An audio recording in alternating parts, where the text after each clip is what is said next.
And he swings at a wide one over there, and he sneaks it off, caught at slip.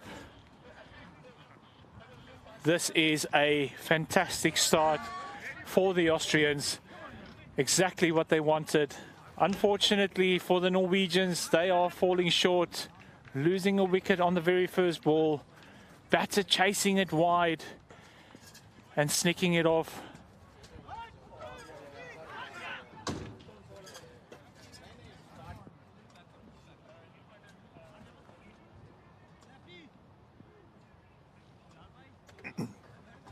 Let's have a look at this replay again. Ball was about to go wide. Batter just flinching at it. And Bilal in the slip cordon. He gets the catch. And Austria is on fire with a great start. Yes, certainly a great start for the guys there. And it's going to be an interesting context here, with the two teams playing finals here.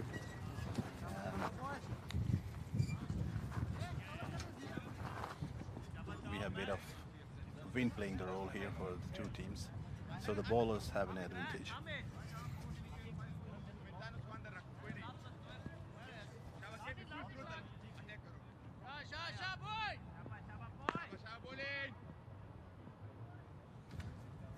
I'm joined by Kamran here for this final match to get going. Batter is walking out. He tries to get to the pitch of the ball. However, it's a wide one over there. And Norway has their scoreboard ticking with an extra. Thank you very much, Rainan. Yeah, the scoreboard is ticking there, and it's an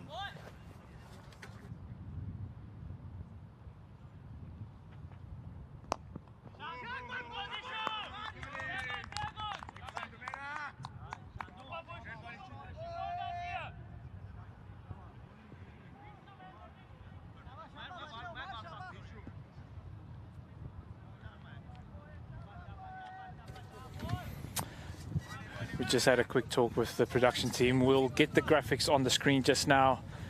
But Norway is on fire. You can see they've got two people out there in the slip cordon. They want these Norwegians to play at the ball. They are looking for those catches. And what an over this has been so far by the captain, Akif Javed. Yeah, really a fine start, and I heard one of the guys talking about this bowler yesterday, reminding him of the Pakistani great Akif Javed.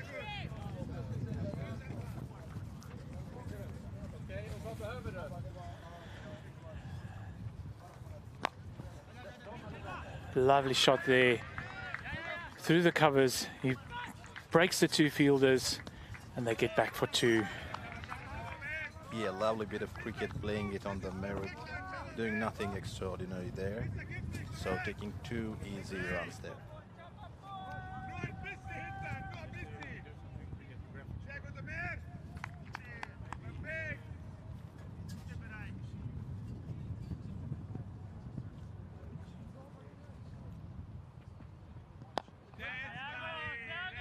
A good ball there, very well stopped. So Austria is doing the textbook things here. They're keeping it very tight for the Norwegians. Yeah, the batter is trying to get out of his crease. He's trying to get to the pitch of the ball. We saw this yesterday from the Norwegians. They did it very well. However, the Austrian bowling attack just strong enough. I see now they've moved somebody out to the deep mid-wicket region, out in the boundary, moving one of the slip fielders into mid-wicket. Great captaincy over here. Yeah, and really great seam position by the bowler. I agree, and that brings the end of the first over. The score 3 for the loss of 1. Good start by the bowler there.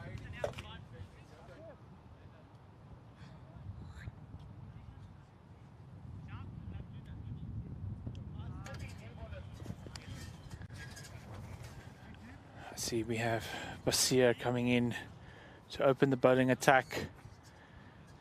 And we've got a very dangerous man on strike right now for the Norwegians. We've got Darshana over there to play long.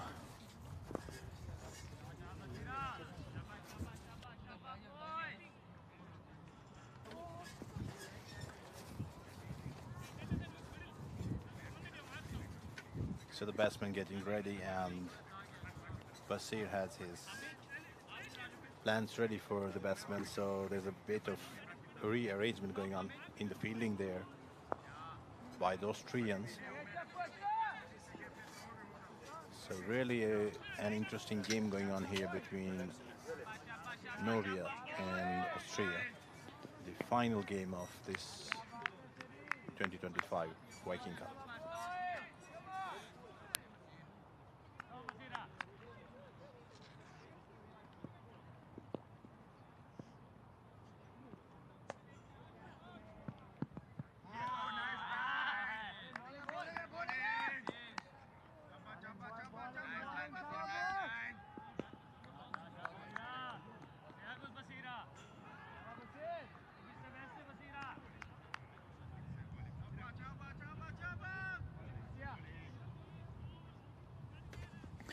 Yeah, very interesting field placement over here. We've got a 6-3 offside field.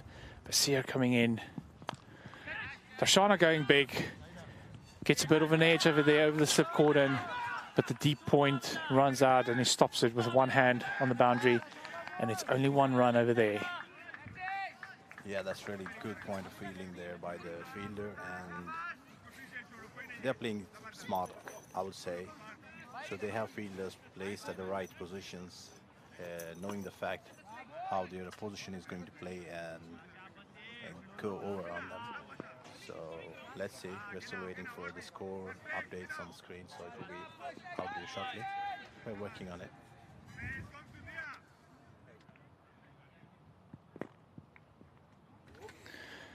Basir coming in.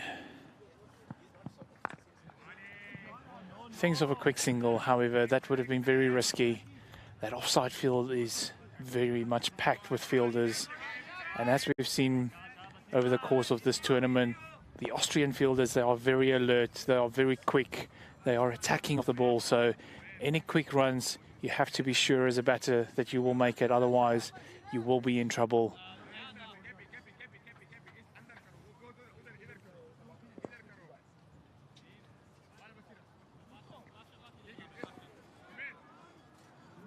This bowler reminds me of an English bowler, if you remember, Sakib. I do, yes. A bit of same action here. Yeah, really well played, and no runs coming out there. I must say, one thing I'm enjoying to see about this Austrian side, which unfortunately we did not see with the Swedish side, is that the fielders, they are not all on the ring. They're actually a couple of meters inside, which is making it very difficult to get singles. And I think that's what cost Sweden a little bit. That's a smart observation, I would say. Something to take notes of. Definitely. There was a time we had two batters in over there, especially Christian Roberts. There's such a good ticking over of the scorecard. He gets those singles going, and the Swedish team just didn't have the fielders close enough, just giving away a lot of easy singles, where this Austrian side, they are on the balls of their feet. They are ready to attack every single ball. As we see Basir coming in here to finish off his over, and that's a really good ball to finish off. Second over done. The score is 5 for the loss of 1.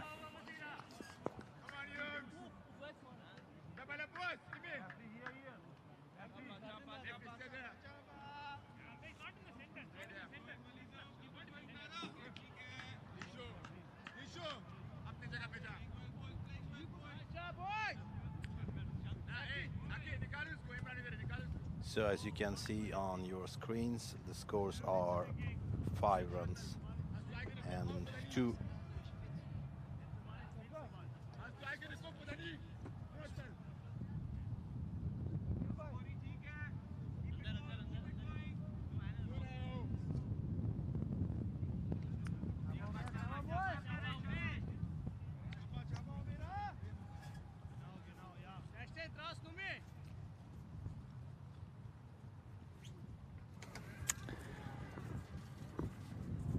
Bowler coming in.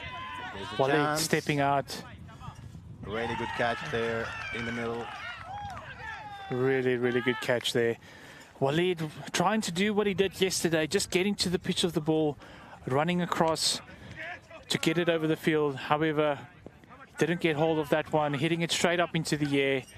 And we have seen this Austrian side, they very seldom drop catches, and that's a really good catch over there. Nearly missed out, but in the end, safe hands. And Walid has to go for 3 runs from only 8 balls. Yeah, really good catch, Veli. You've been following cricket for quite a long in Sweden. What do you take home from this event being held here? I was very interested to hear that T20 cricket, international cricket, is coming back to Sweden. I believe the last time we had T20 international cricket, we have had some T10 cricket over the recent years, but T20 cricket, I think the last time was 2018, where we had the World Cup qualifiers held here in Stockholm. So it's been some time since we've had international cricket, so it was very exciting for me to hear we've got international cricket coming back to the Swedish shores. I know I have played for the national team a couple of years ago, and we've always been traveling. We've been in Finland, Denmark, as well as Germany. But yeah, it's good to have cricket back here in Sweden, and the weather has been perfect. A little bit of breeze, but it makes the context a little bit interesting between bat and ball. But fantastic to have cricket over here, and just a great opportunity, and hopefully we get to see a little bit more international cricket coming to Sweden. That's really great to hear and have a follow-up of, a recap of the year's down. And yeah, I agree with you, like cricket being held here and international events, they are of course something which inspire the youngsters here.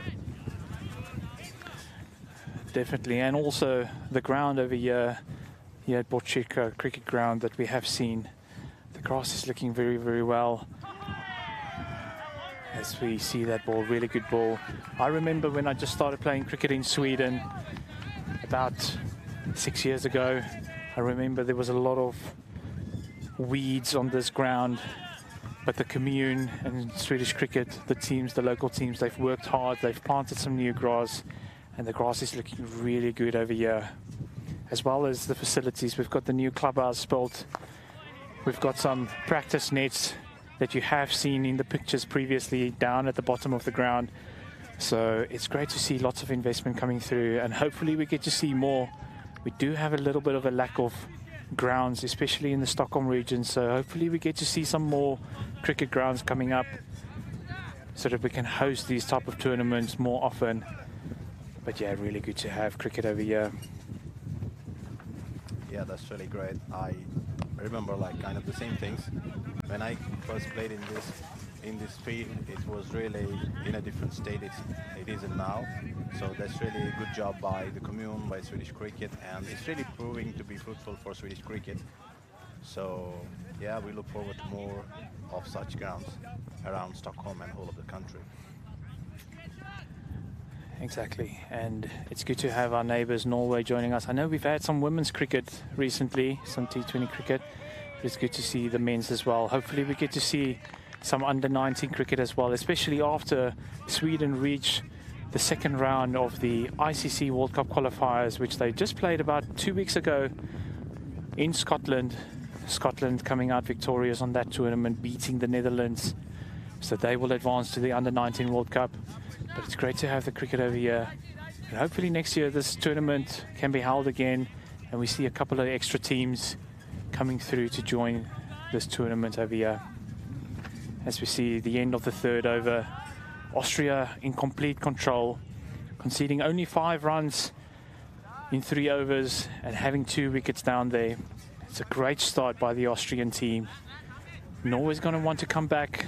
We still have that man in Darshana. We know he can hit it big. He just hasn't had an opportunity to have any facing of the balls as of yet. It's facing only 3 deliveries out of 18.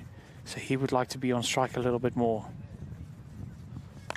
Oh. And there we go. As I've just mentioned now, he can hit it big. He goes over coverage, and gets hold of it, not completely as much, a little bit on the toe, but the ball reaches the boundary, and that's 4 runs. That's 4 runs indeed, and as they say, commentators curse.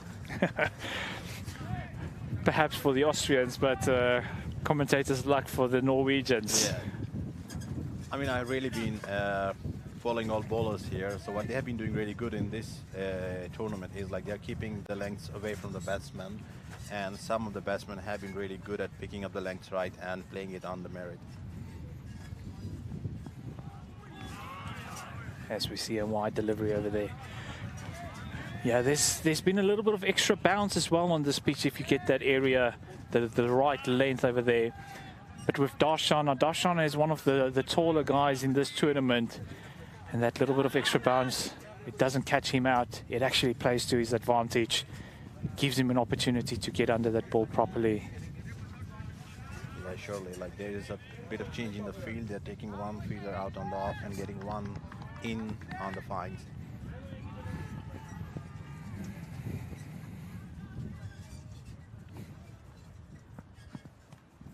And there he goes.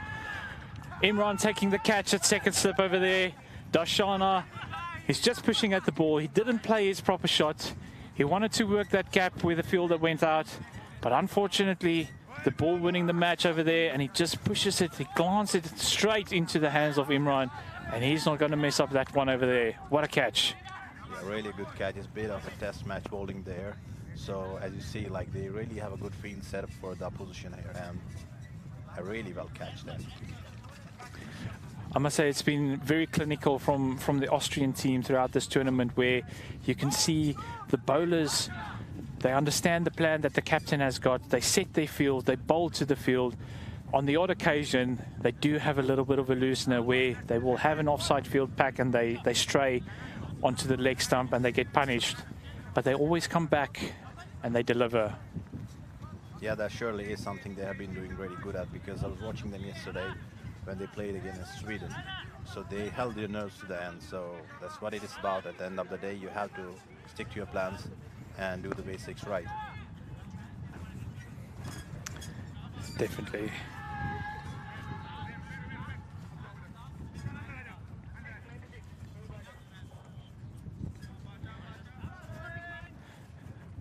And we see a fielder coming back from the leg side into the gully region. So the previous ball with Darshana, they actually removed the point and they put the man out in the deep, but they brought a man out from deep square leg, brought him to mid-wicket, moving over into a backward point.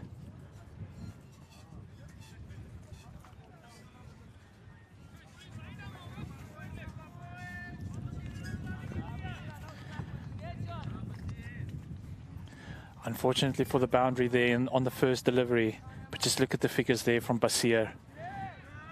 1.2 overs, 7 runs, 1 wicket. The bowling has been phenomenal here from Austria as we get going with Faisal on strike.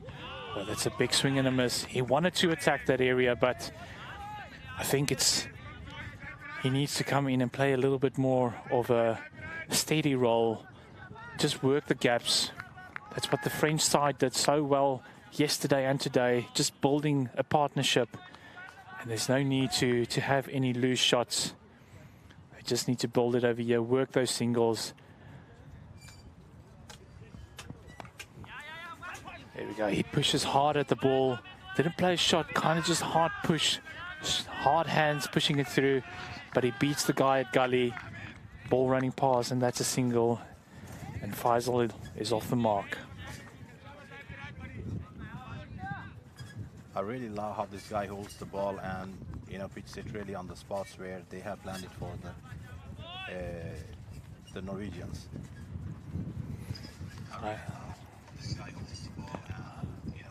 I agree with you on that one. Oh, and there, Kamar, he still hasn't gotten off the mark as of yet. He's faced 6 deliveries without getting a run. He's just trying to work that gap between the point fielder and about, I would say it's about a 5th slip over there that they've got. He's trying to hit that gap, but he's not succeeding over there. But credit has to go to the bowler. He's been working very well. As we see the mid-wicket fielder coming all the way to the boundary. He's moving him around over here. He's not wanting him square. Is this going to be the double bluff? Is he going to go short and straight? Or is he going to bowl full in the block hole? And wide. He went full, but he went wide, and it's very wide. Yeah, the keeper not happy there with the wide signal, but the umpire is doing it right. The ball a bit of going away from the batsman. Yeah, and I think the bowler is planning kind of a double bluff here. That's why he changed the field on the last ball of this over. So let's see.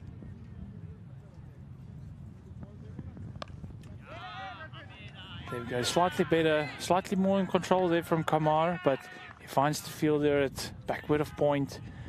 He's not getting a run over there, and really good over in the end there for Basir. Norway, after the 4 overs, they are on 12 for 3 wickets down. And you have to say that Austria is in full control over here at the moment. Yeah, they surely are, and I think Norway is doing a bit of a sneagle fart, as we say in Sweden.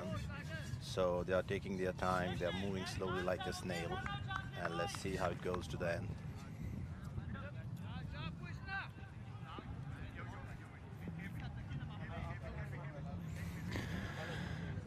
Who do we have?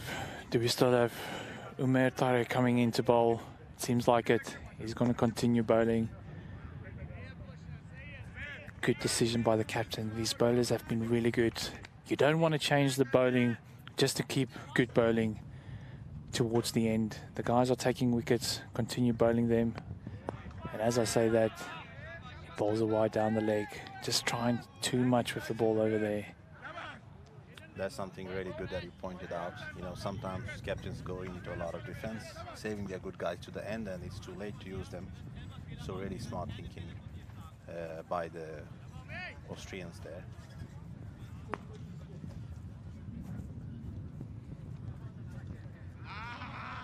Oh, and another wide. He tried to bring the ball to the offside, but just not getting his line right over there. And he's starting his over with 2 wides right now. I think there's a wicket coming in this over.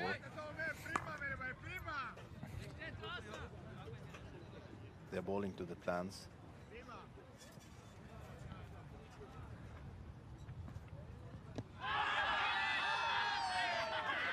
You literally called it there, Kamran. Literally the very next ball, just moving off the seam, and he's trapping Faisal right in front of the stumps.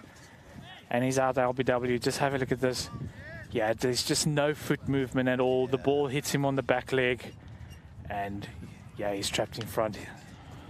Yeah, I think it's like a bowler feeling the heart of a bowler. So I could see him like moving the ball in 2 different directions and trying something to trick the batsman, and he did it to the end. Exactly. As you say, that first ball bowling the in-swinger, second ball an outswinger, and he's trying a few things. This one, just rolling the fingers a little bit, getting a little bit of sieve movement, and another wicket falls. And Norway, they are in big trouble at the moment. It seems like a repeat of their very first match of this campaign, where they only scored 80-odd runs, and Austria chasing it down very quickly. Yeah, they surely are in trouble here. So 2 new batsmen at the crease now. So let's see what Umar does in this ball here. 5 more to go.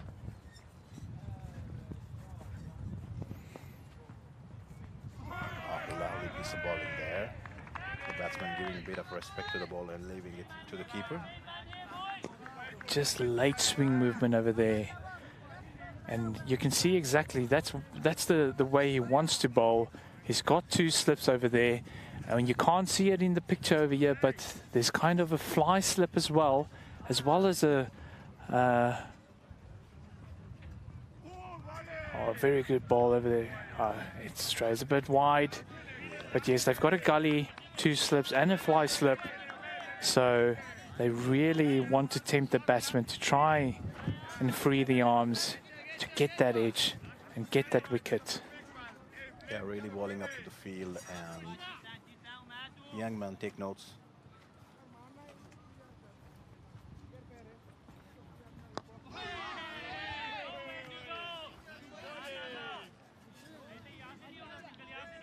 A bit of a defense coming into play, so the bowlers are really bowling smart here. Smart bit of bowling here, so not giving any room to the batsmen, so keeping it simple and straight. So the Norwegians are pushed into the back foot here by the Austrians. And let's see when the Viking spirit comes out.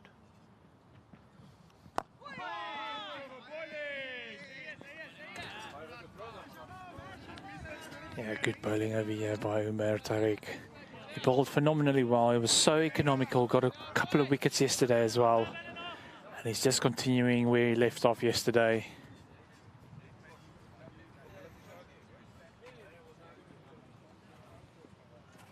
Yeah, really lovely seam presentation, and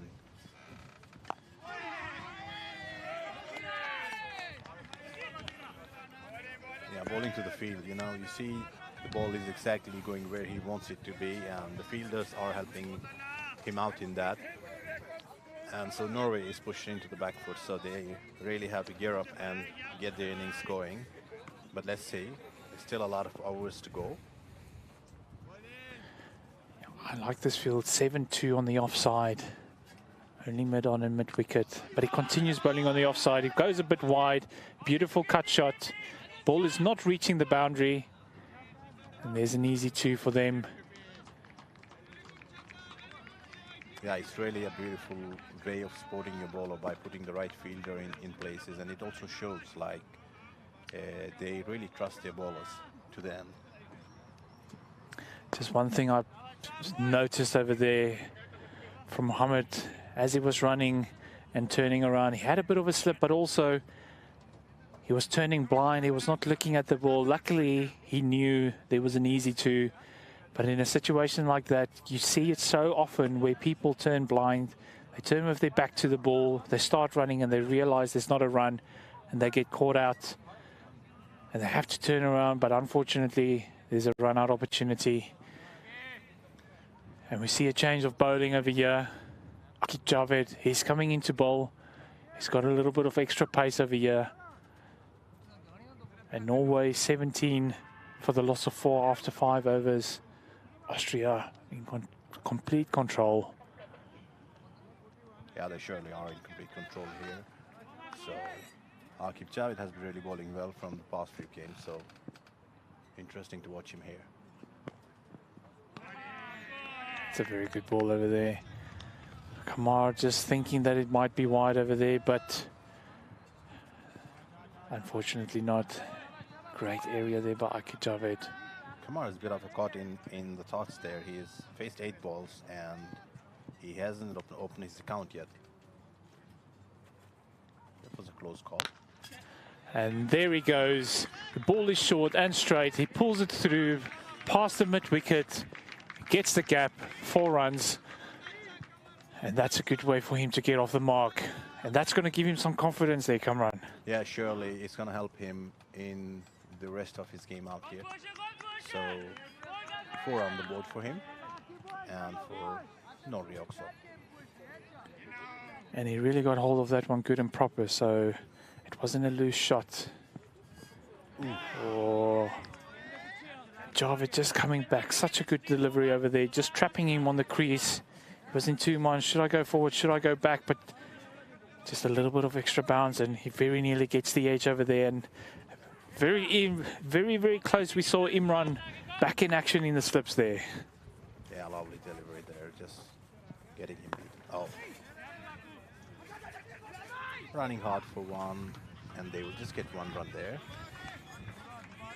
A little bit of a loose shot there, but nonetheless, he got it past the bowler and he got a single of that one. Just have a look there. It was quite wide. He didn't step to the ball, but he would be happy to still get a run off of that.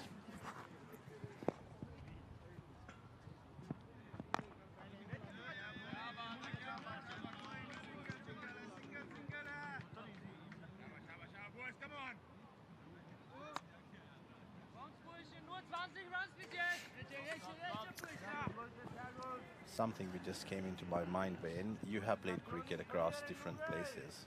What's your experience playing on these kind of surfaces and a real cricket turf? Oh, as Javed just finishes his over in style, trapping Kamar on the crease yet again over there. That brings the end of the power play. 6 overs gone. Norway is on 23 for the loss of 4 wickets. Yes, very interesting question. Growing up in South Africa, playing a lot of cricket over there. Last year went on a small little social trip to the UK. But of course, playing on the artificial turf, a lot of people will think it's very easy, it's just up and down. But each pitch is different. It depends on how the gravel has been laid at the bottom, how it's been rolled out. Sometimes pitches are being used multiple times, so a lot of the compact ground is being worn out, and you get a little bit of uneven bounce. So it's been tricky. There are a couple of pitches that I've noticed here in Sweden. They bounce a little bit more, where other pitches stay a little bit lower. So it is still a bit of a contest. It's not always that easy to bat on, but also the bowlers, with the artificial grass, you tend to get a little bit of extra grip. So spinners spin the ball a little bit more. The seamers get a little bit of extra seam. That's kind of what I've noticed on my side. And also being a wicketkeeper, you see a lot of it happening behind the stumps. And we have a change in bowling here. Mohammed Bilal coming in, the spinner. He's been also instrumental yesterday. How about yourself, Kamran? What is your experience? I think I would second your opinion. I have been playing on different conditions than these ones. Growing up in Kashmir, so we have kind of same weather as Sweden, mountains, and a lot of mat cricket being played there. So the cricket on mats is totally different than these ones, and it's kind of difficult transition when you play on a mat and when you play on a turf. So these are two different things. But yeah, like the surfaces which we have in Sweden, they are really identical to what a turf turns out to be. I agree with you. As we see there, big swing. They did move the fielder that was just behind square to in front of square, and it's that man Imran. He's diving, saving a single there. Yes, I agree with you. I recently played on a pitch, and you had a few balls where they stay low, but they also bounce up quite high. As Bilal pitches the ball up, and Kamar just pushing it through into cover, getting a single there. Yeah, like I said, it kind of felt like a wet turf wicket, where you get one ball that is full and it comes past your head, and another one just staying ankle height, making it quite a difficult pitch to bat on. But that's what we love as batters. You want a little bit of a contest. You don't always want it easy. I feel like with the shorter format, it's become very much a batter's game, not so much a bowler's game. So when there's a little bit of uneven bounce and there's a little bit more for the bowlers, it's really interesting to see the contest between bat and ball happening. Yeah, it's really interesting, and sometimes it's really cruel for bowlers when it comes to short formats, short boundaries and stuff. So I personally love playing long formats of cricket, and I think in Sweden we have been doing really good. And as you mentioned earlier, this outfield is one of the best ones. I have been to, like in Sweden, you would go to Gothenburg, you would go to Malmo, you'd go anywhere across the country. But this one here has really proven to be something good for cricketers. Exactly, and there was a loud appeal on that very last ball. You can see the keeper just squatting down there. He's disappointed, but I think it hit him a little bit too high. The ball would have bounced over the stumps. But it's a great over, only conceding 2 runs off of that over from Bilal. It's really impressive. And Akik Javed coming back on the other side.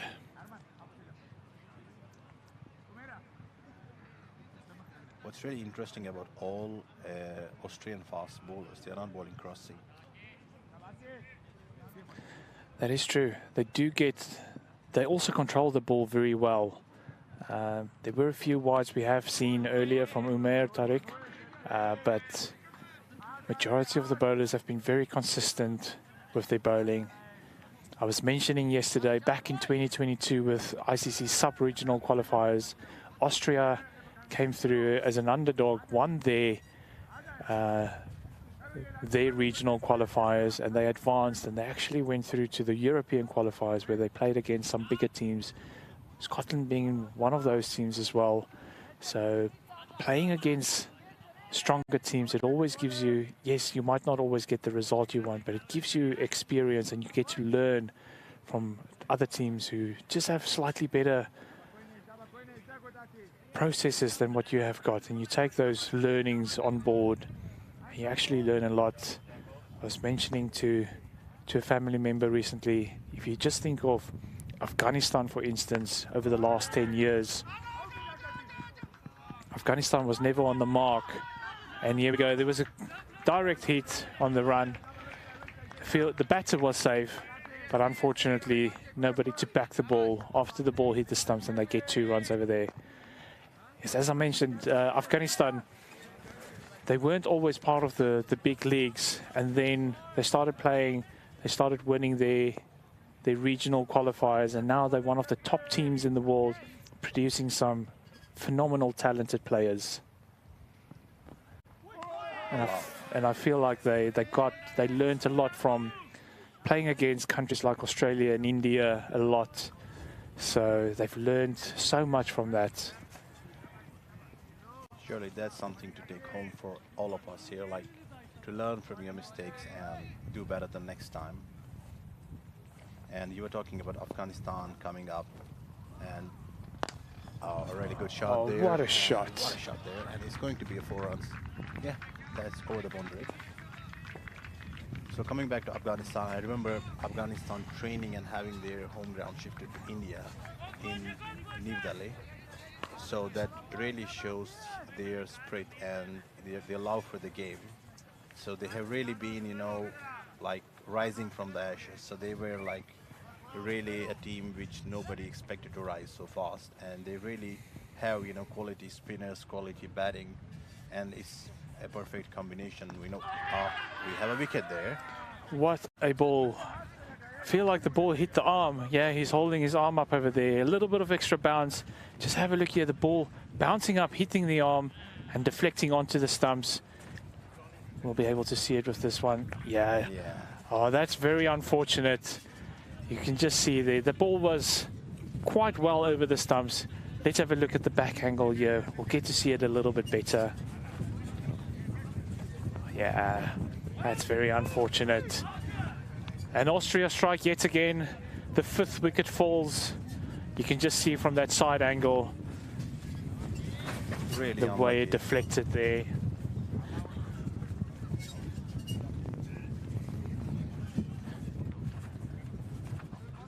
Norway 5 down right now. Only 31 runs on the board, and Austria with a couple of loose balls where we had 2 or 3 boundaries. We had a couple of wides, but overall they've been so clinical so far. And you can just see their spirits are up. Nobody's looking down. They are just ready to keep on pouncing on Norway. They want to take this down, try and restrict them for as little as possible right now. Norway needs a bit of a magic here in their batting. They need to step up and get some good runs on the board and a good partnership here. Oh, it's that man, Imran, yet again. In the point there. Ball was hit down on the bounce. He gets hold of it roughly at his head height, but he barely moved. He didn't even flinch. He was ready for that ball. And that's the thing about the Austrians. They are so alert in the field. That ball was hit with quite a lot of power. But that fielder, Imran, he's just rock solid over there. It's not getting past him. Yeah. What a stop. Nothing gets past that guy there. So we have the captain here again.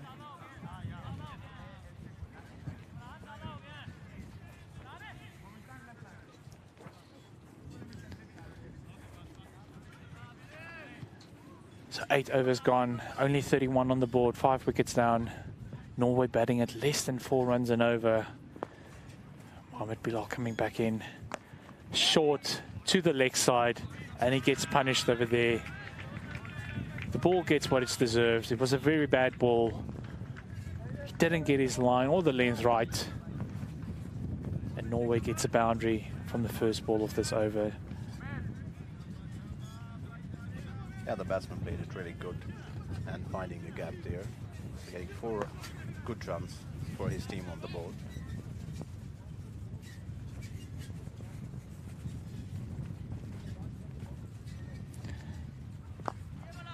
Threw it up a little bit, took some pace down. They just push it too long off for a single. 5 runs so far in this over and four balls to go. Is this a big over for the Norwegians? They would certainly hope so. Just to push that run rate up a little bit. Short again. It's up in the air, and he picks the fielder at deep mid-wicket. They had somebody on cow corner. They had somebody on deep mid-wicket.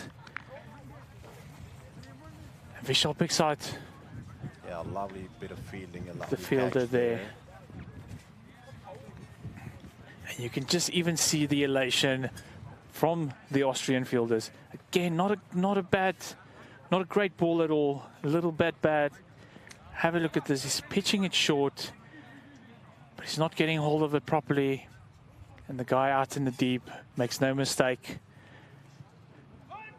And Norway, they lose another one. Yeah, really good piece of fielding there, and yeah, it wasn't a good ball there, but it just got into the hands of the fielder there. So not a good one for Norwegians, losing one more man there. So 31 and 5 down, 8 overs gone, 12 overs to go here.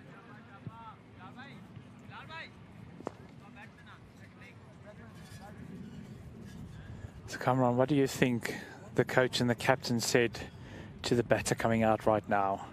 What do you think is his task to do? I would guess he just asked to keep it simple and be there for a while and not to rush back out of the ground very quick, because they really need some 2 guys to stick there to the end, and they'll be having a fine score.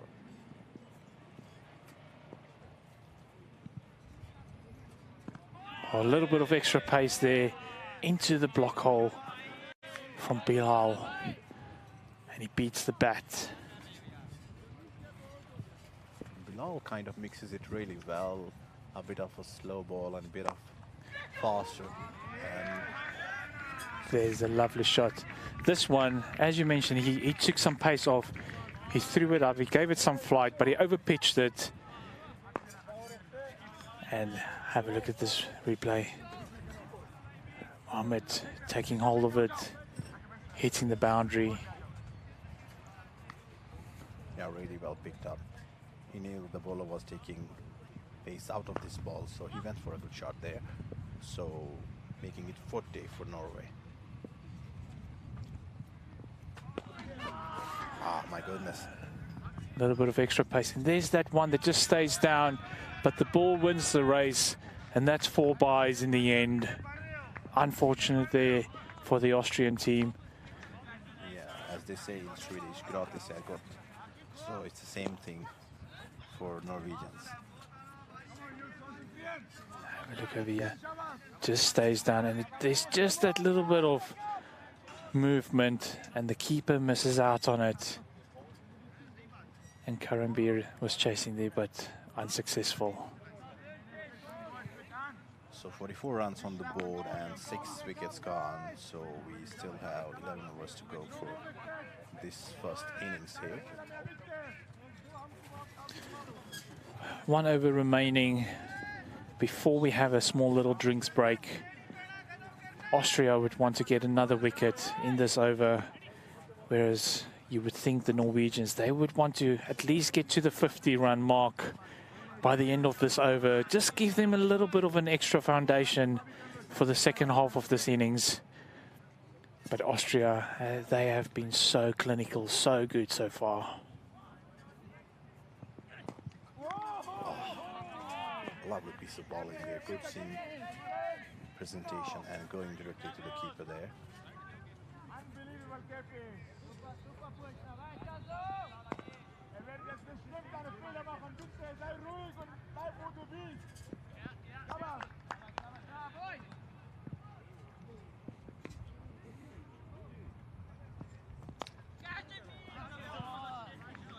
Press hard at it with some hard hands. He beats the fielder, and another boundary over there. Very welcome boundary there for the Norwegians. They move up to 48. Unfortunately for Javed, could have very easily have been another catch in the slip cordon, but he's just playing with hard hands over there. Got a thicker edge on it, and the ball wins the race to the boundary line. Yeah, I think they kind of heard you. They want to get over 50 in this 10th over or more, so that they will speed up in the rest of the 10 overs. But they really have to be careful because they are 6 down.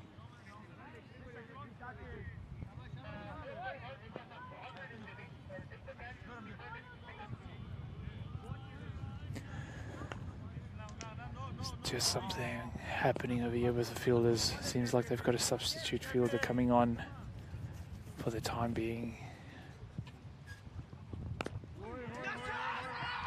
Oh, chance of a run out there. Oh, and it's that man, Imran, yet again over there. He picks the ball up, throws it in. But unfortunately, Akib, he was ahead of the stumps. He didn't get the opportunity to get behind the stumps. Is that a missed run-out opportunity? That surely is a miss there. But good for Norwegians.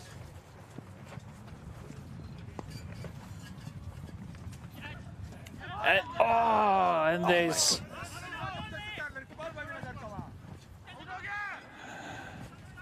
the second slip fielder over there. He was trying to go for it. He realized he couldn't make it. The guy at a fly slip, short third man region, he was distracted by the fielder moving ahead of him. And unfortunately, he drops that ball. And the Austrians, they run through for 2 runs. Yeah, and they surely cannot have Imran everywhere. Yeah, we have a Imran over there. He was not happy with that previous opportunity with the run out on that one. It'd be good to see that drop catch just now again. But we have 2 balls remaining of this over.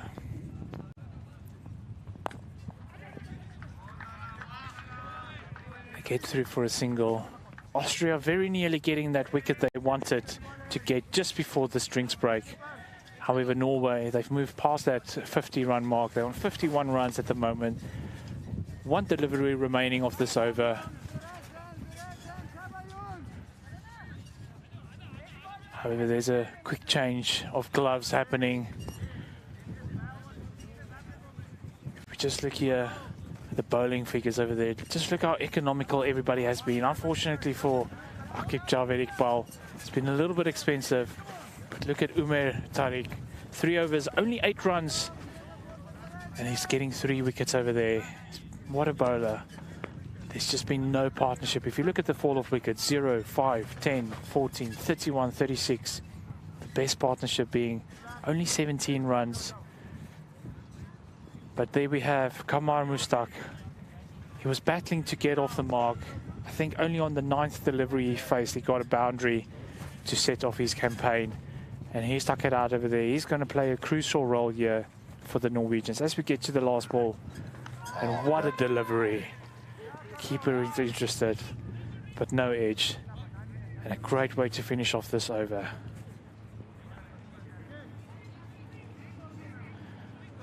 That's some lovely piece of bowling there by Akib Javed. And a quick appeal from the wicket keeper, but the umpires are not interested there. I really love how this guy has been bowling and holding his seam upright. So yeah, a bit of luck not in his favor. And as you correctly said, Kamar took a bit of time in the beginning and his first runs came on the 9th ball. So 10 overs up, 51, 6 wickets down for Norway. We're going to have a small little drinks break and we'll be back with you very shortly when we commence on the second half of this innings.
So welcome back.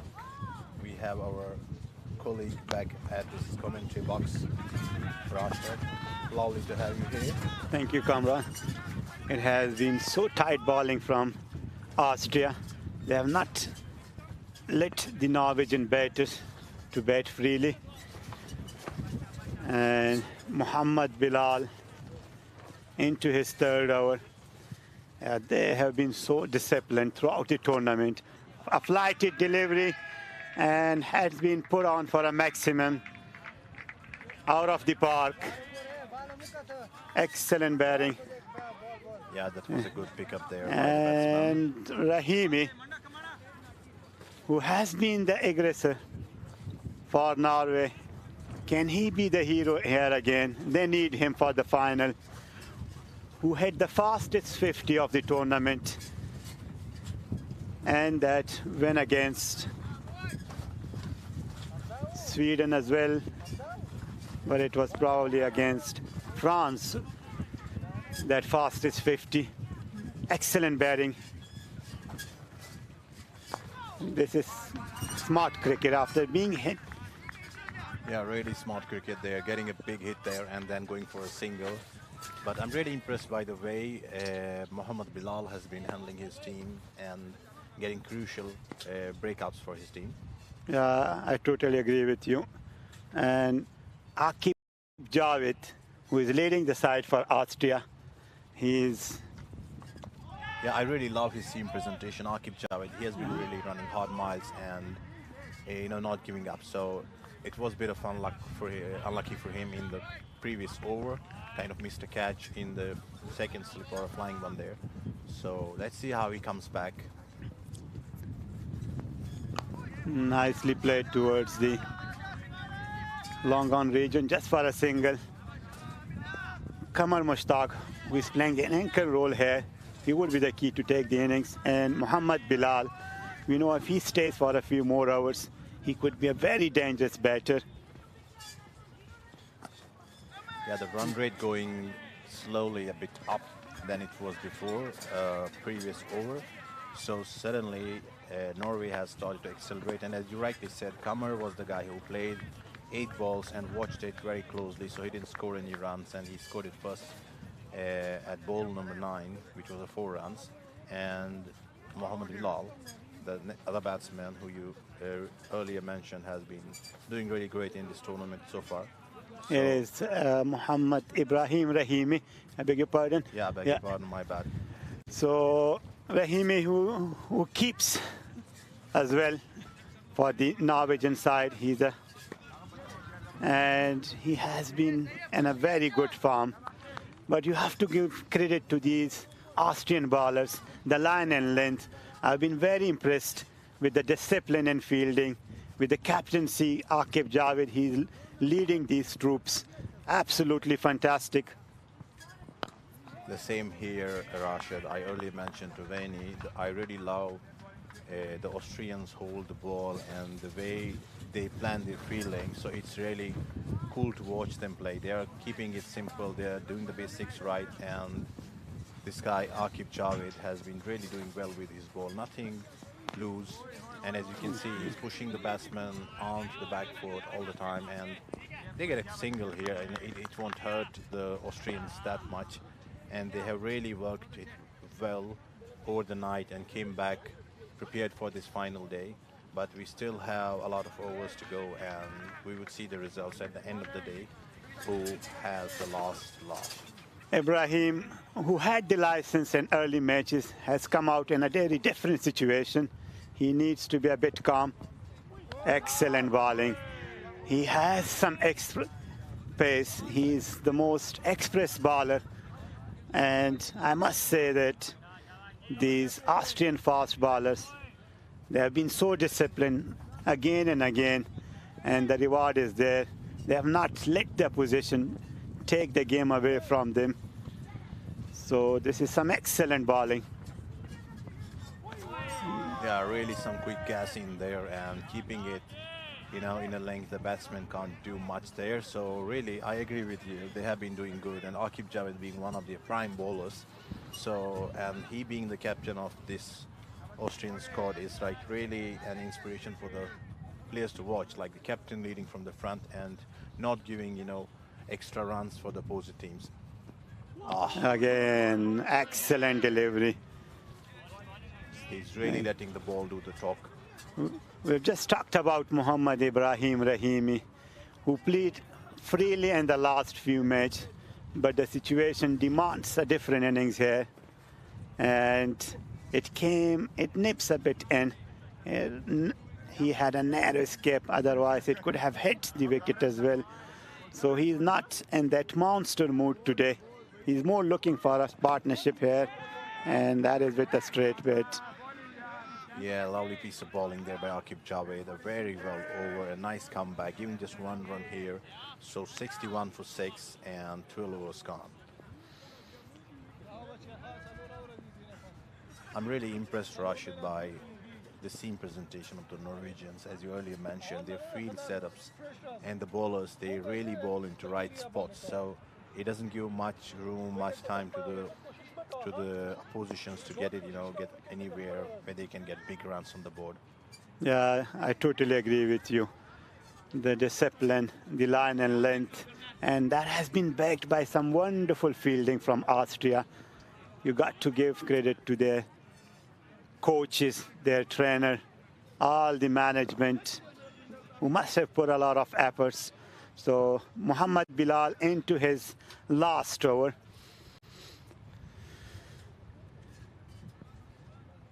We'll see how. And it is Qamar Mushtaq. Muhammad Bilal would love to push it up there, toss it. If the batsman can make a mistake, go after him. But this time played nicely towards the long off regions just for a single. It would be interesting. Muhammad Ibrahim, we all know he can hit you for a maximum. But as I said, the situation demands here a very different scenario.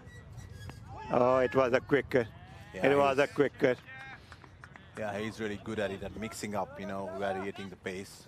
So it's going to be interesting, an interesting context between Rahimi and Bilal.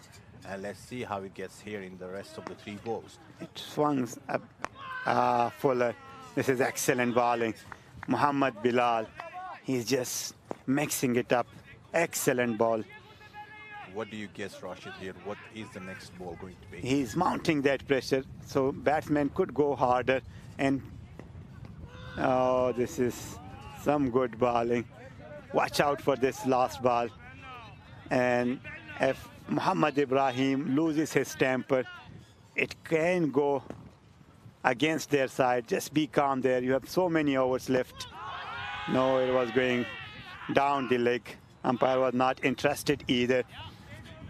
Yeah, surely they're going down the leg and end of the over number 13 here. So 62 for 6. A really good piece of bowling there by Muhammad Bilal. And Just conceded 1 run and finishes his spell 21 off, taking 1 wicket too. So an excellent spell. yeah, there is some message coming to the Norwegians, a bit of change in the helmets for the batsmen. And the next bowler there is Ziaur Rahman, I guess. Ziaur Rahman, who is a tall guy, and he usually brings ball back in towards the batsman. Can bowl you a wider, but as a batter, expect that can come in towards you. I've seen him bowl nicely yesterday as well. Yeah, you have followed the whole tournament so far, Rashid. So are there any favorites for you in terms of bowlers and batsmen who you have picked in this tournament? Yeah, for me, frankly speaking, I was very impressed with Omer Tariq from Austria. He's not much express, but the line and length, and he's a very, wicket-taking options, and he has got 2 in the bags today as well. He has provided those early breakthrough throughout the tournament for Austria.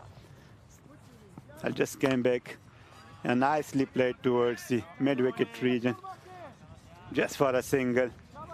So Austrian bowlers, they have been so disciplined, and the reward is there. They have won all 3 games. They are into the final now. So I must say these Austrian bowlers were the pick of the bowlers for me.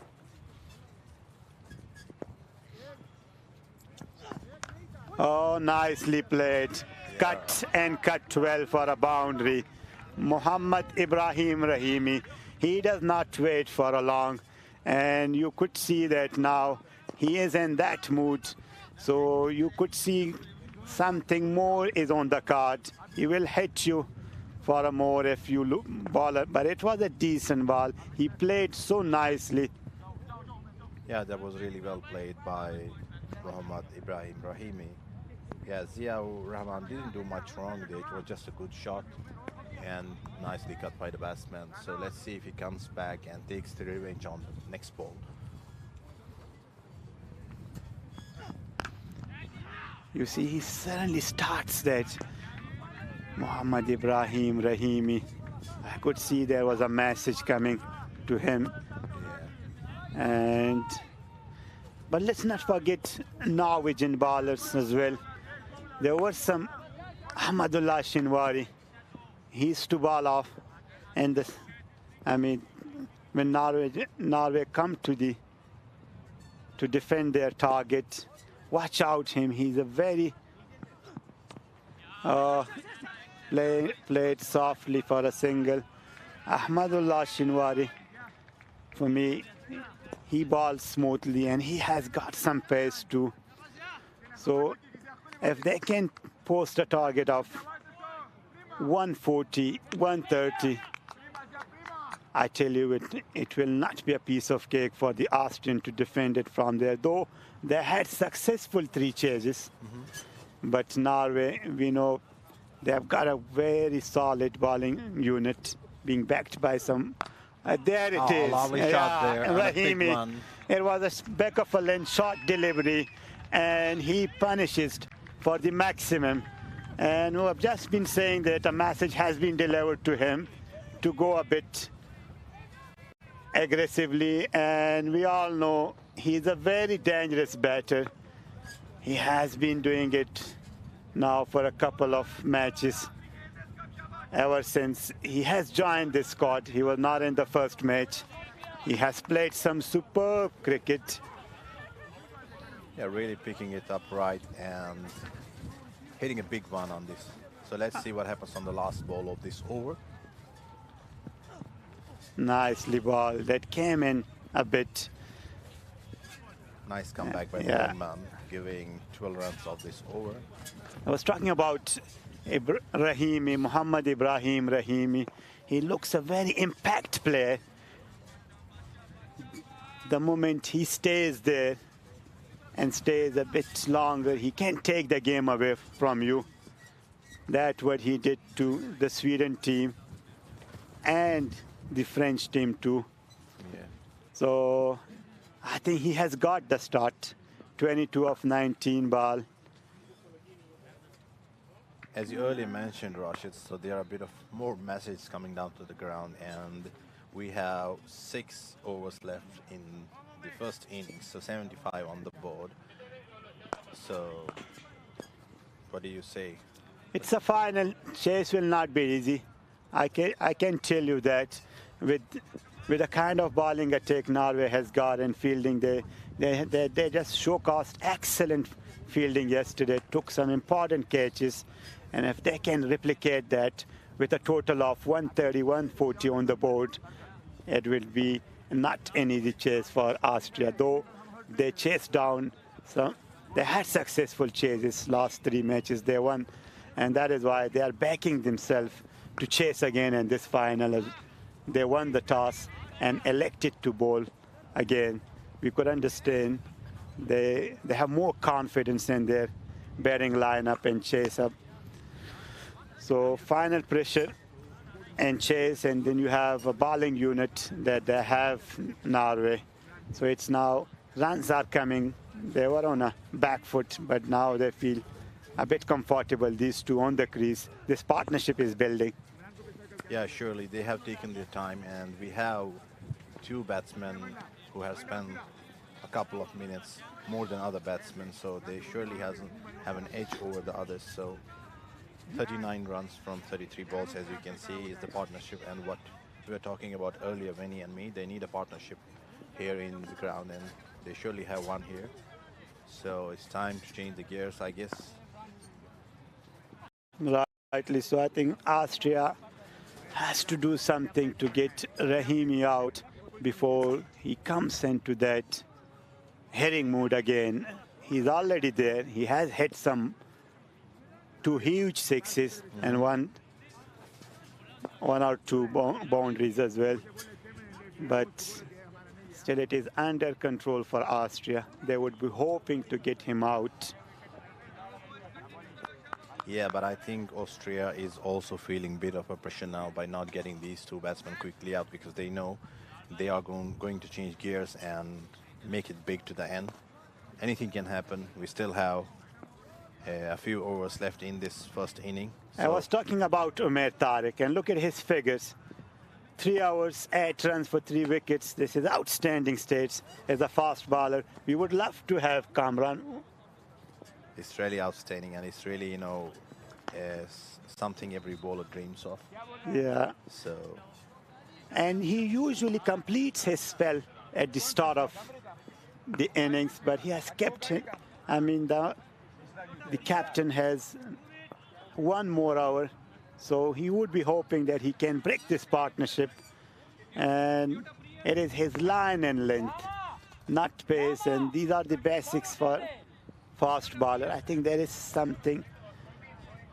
Yeah, that's really smart, you know, a smart move by the captain there, keeping 1 over of his main guy left to the end, because somewhere they kind of saw it coming, like the Norwegians are going to have a good partnership. And there are a lot of options that the Austrians have, as you earlier mentioned. They really have a good bowling lineup. I mean, they are doing the basics right. They are not pumping it too hard. They are just showing some gas here and there. Otherwise, they are just keeping it straight and simple. So that's something to learn for all youngsters. You always don't need to bowl it too hard and put it too hard on yourself. Just keep it simple, keep it right, and plan and stick to it. I totally agree with you. If you have that extra advantage of pace, that is good. Otherwise, Umer Tariq is just showing that line and length, how important it is. He has been very much disciplined throughout this tournament. And you have said me, pick off the bowler for me. It is Umer Tariq. I must say that. Yeah, I agree. I agree with what you are saying here, Rashid, because you have been following up this Viking 2025 from the very beginning, and it was really interesting to listen to all your. It swung away from the batsman, and umpire has called for a while. Yeah, something which I also observed here, which I would like to share with other league teams and other youngsters. As you would see here, when a bowler is bowling a wide ball or going off the track here, so he's not getting a bit of a shout out or bit of a plan change from his co-teammates, which is really good sometimes to not have, because it stresses you out in situations where you are working a plan out and you are getting a bit of a, you know, that mood swings in the teams happening right in the ground. So I understand it's really important for everybody to stick to the plans, but they have been doing it really good. You know, the textbook cricket. This is excellent line and length. And he's just varying his pace so nicely. Just swung away a bit from the batter. Wanted to reach him, playing away from the body. And Umer Tariq into his last over. They would be hoping that he can break this partnership from him. This is going well for the Norwegian.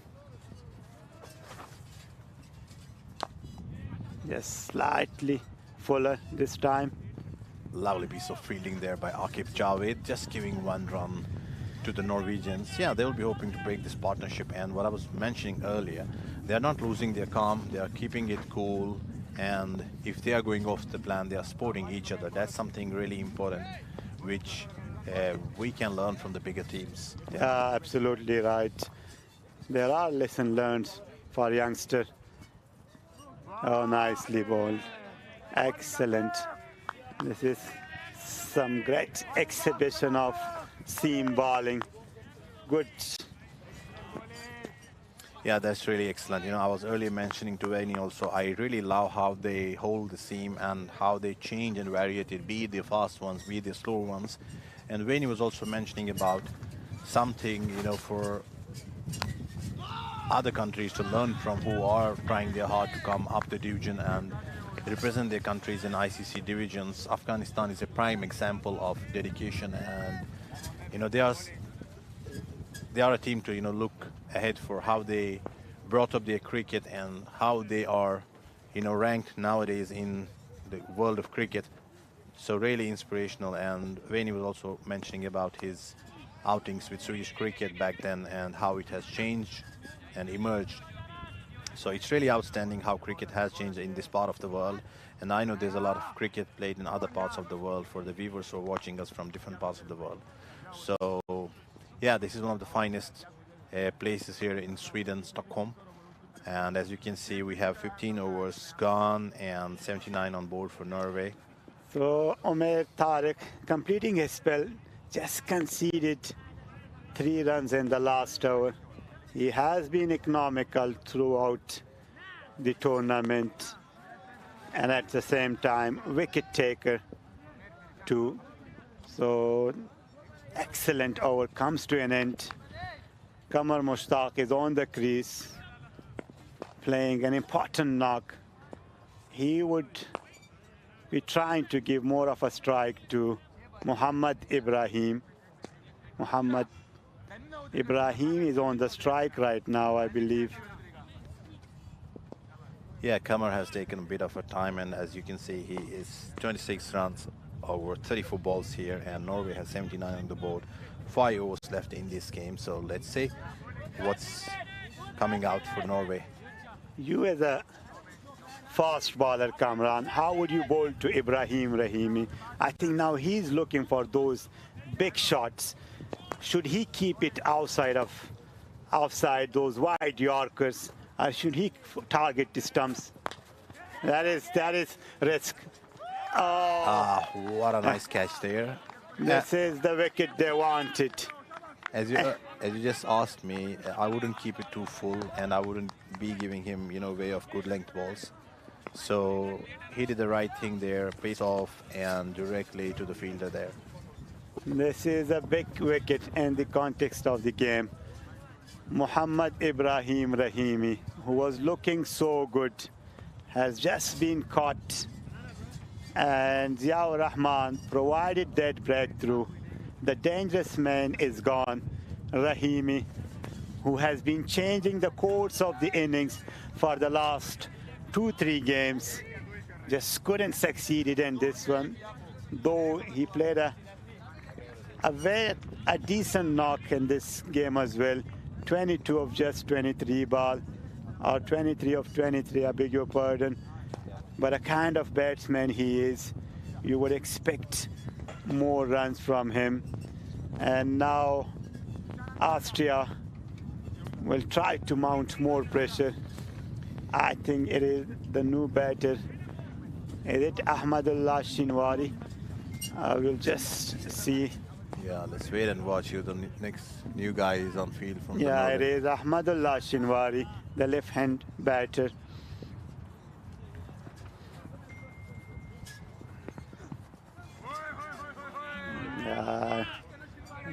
Going away from the batsman. I think Ziaur Rahman didn't bowl something, you know, out of the plan in his first over. He was just a bit unlucky, and there were some good shots being played. Yeah, rightly so. I mean, the cut that he played, Ibrahimi, it was a very decent ball, but he played it so nicely. And we have been saying about the planning and execution, and Austrian. Yeah, he sets a fielder up there. It just fell short of him, and it was up. It went for a single. We were talking about the Austrian planning and execution, and they have been superb. They have been balling to their fielders. They have plan for every batter who is coming out there, and the ballers just delivering according to that. Yeah, they surely are, and all their bowlers, they are running really quick and really smooth. So A really fuller one. good piece of bowling, keeping it full and to the wide off, not giving too much of length, picky length for the batsman to hit him for big runs. And the field presentation, as you rightly mentioned, Rashid, is really smart. They know where the guys are going to hit them, and the ball is directly landing into their hands. So it's really smart from the Austrians. But as you said, we have to wait until the end of the second innings and see what the results would be, because Austrians have their part to play also in the batting.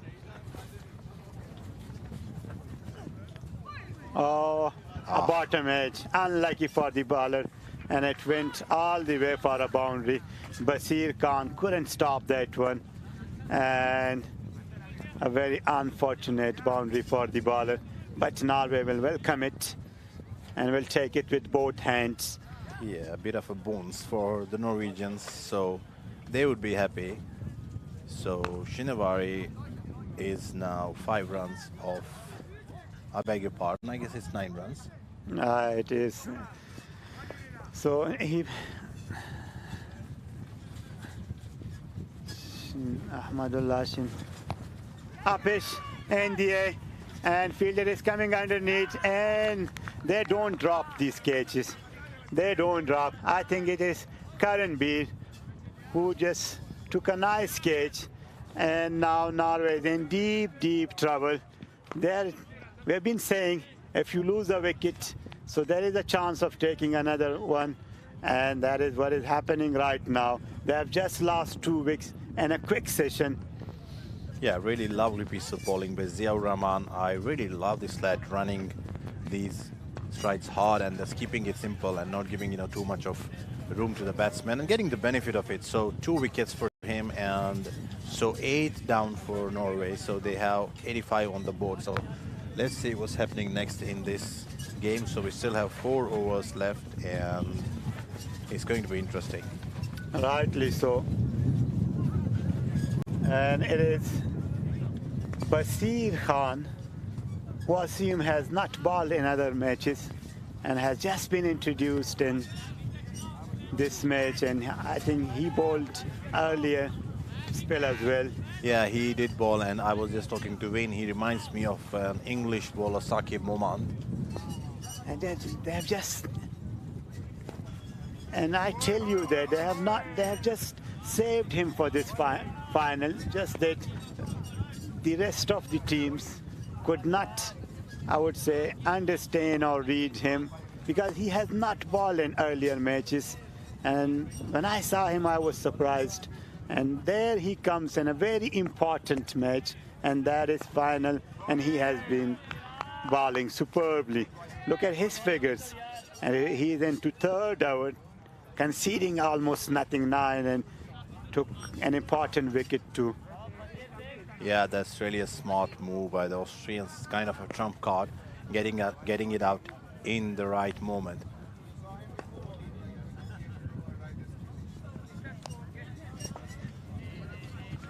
Basir Khan, who is a tall guy, and he's not letting these Norwegian batters to run freely. Vineravi, he certainly can bat, and there should be, they have already placed a fielder on the fine leg. He loves scooping the ball there. He wants, and he loves that leg side, fine legs, square leg, and he can come across the line. I've seen him doing that, but Can he does that? I mean, they are in odd sort of trouble now. Can he go across the line, and he will watch out for a few play balls? Yeah, having said that, Rashid, you know, you have observed these teams for a couple of days, and the Norwegians and Austrians, they know each other very well, so they are putting the guys right at the places. Yeah. So that's really smart of you to observe that and share that with the ones watching us live here. Yeah, this is he's Kamar Mushtaq. Yeah, an overthrow cost him extra. Bit of a direct fumble, a hit. direct hit there, Yeah. but yeah, he was in. They have the only good sign for the Norwegian is that Kamar Mushtaq, who is still out there, they would be hoping if 30 more runs can be added to this total, so they can make a match of it. Yeah, he surely is their last hope if there isn't any more batsmen left. Oh, nicely bowled, Basir Khan. Yeah, if you closely watch his bowling action, Basir Khan, he kind of has an awkward push at the end. Yes, absolutely. I totally agree with you. And Vinay Ravi, he uses his feet frequently just to unsettle that length from the bowler. But Basir Khan bowled intelligently, keep it away from him. So Norway, after 17 overs, 88 for the last of 8 wickets. And probably it is Yaur Rahman. He will continue from the other end. Yeah, Norway needs some big overs here, so they unfortunately have only 3 left, so they need to make the best out of these 3 overs. 18 balls left, so let's see what's coming. Nicely bowled, and the block hole just for a single towards the... Yeah, smart piece of bowling there. I mean, just say Vinay Ravi. He loves playing those scoops. He loves playing towards the leg side. Let's see if he can take those risks. There is protection out for him. 2 fielders on the boundary line. They all know, just as you said. So Austrian must have read this strength as well. Yeah, they have done their homework rightly. Yeah, this is good. This is good. They can afford these singles unless it comes for a boundary, no issue.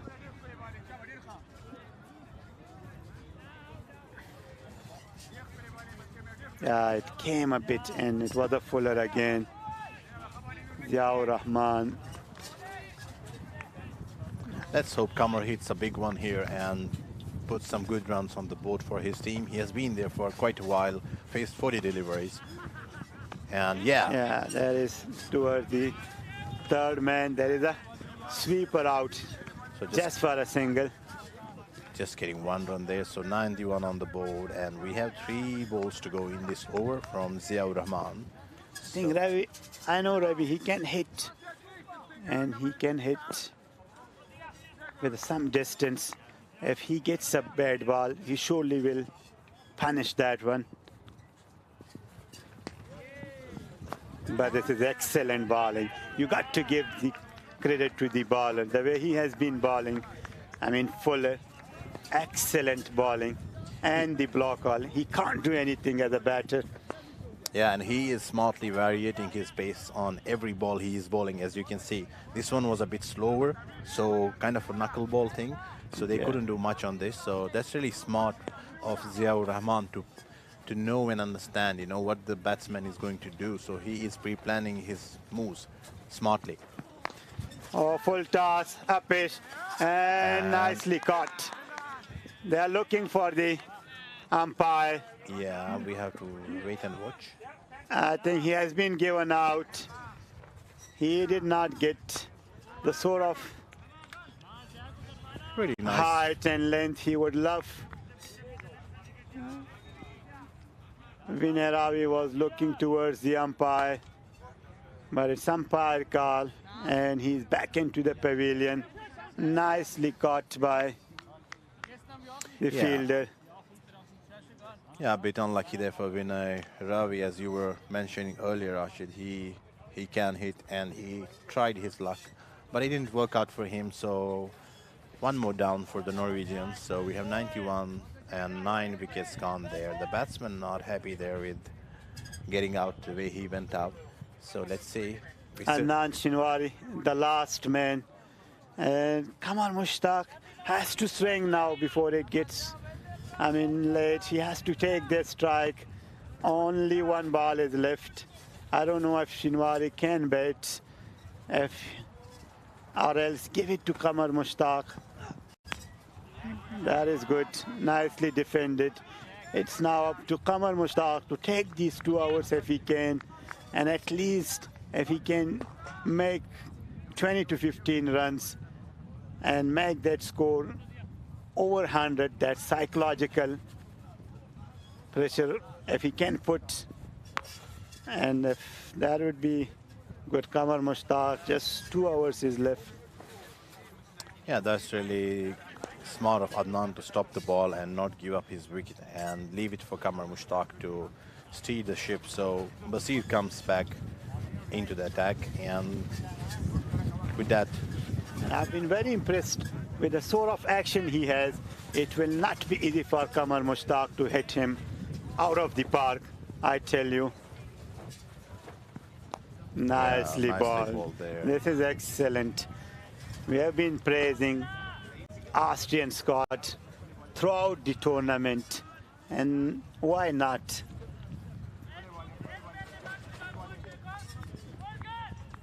Yeah, smart bowling there by Basir.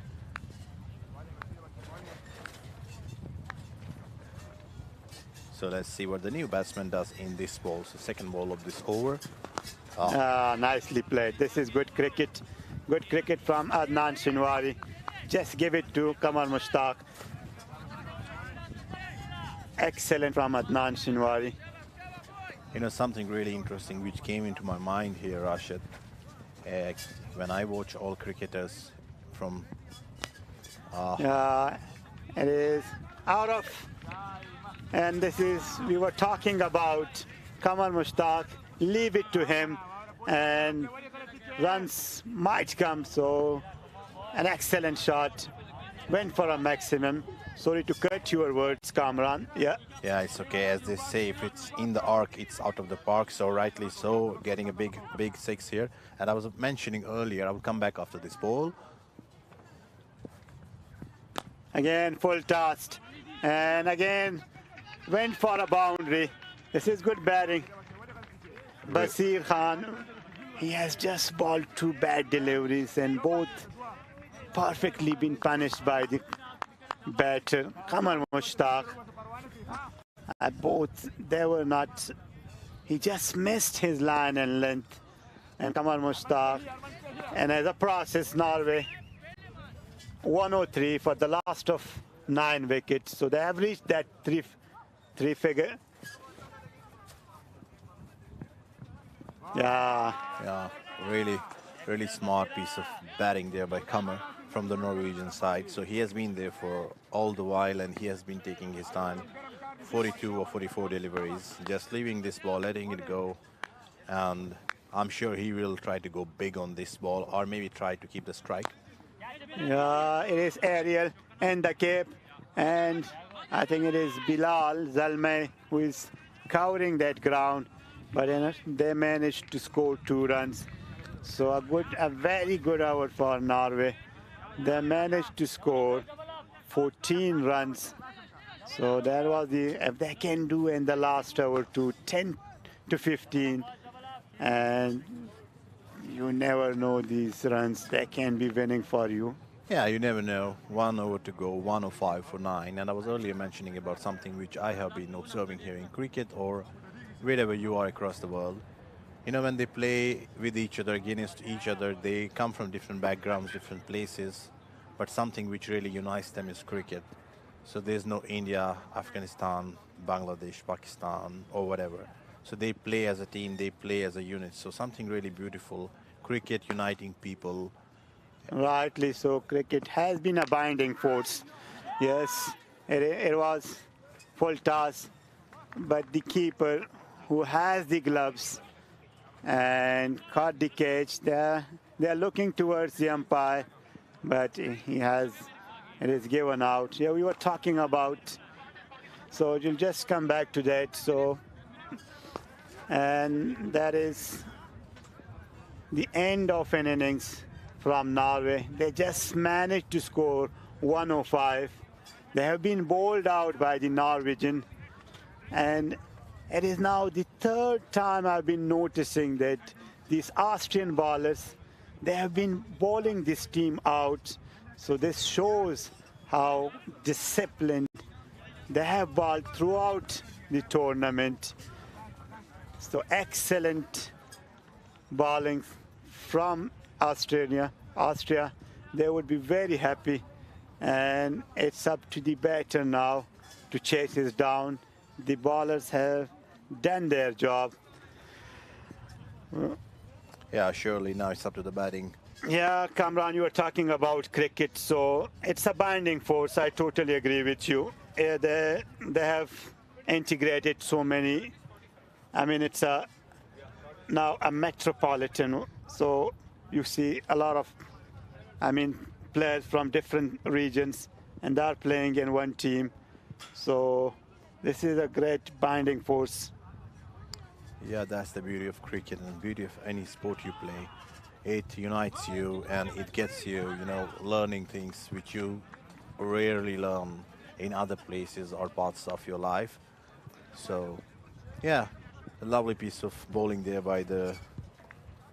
And if we look at the scorecard from Norway, apart from Qamar Mushtaq and Mohammad Ibrahim Rahimi, who went into double figures, and so does Shahbaz Butt as well, but it was only 10.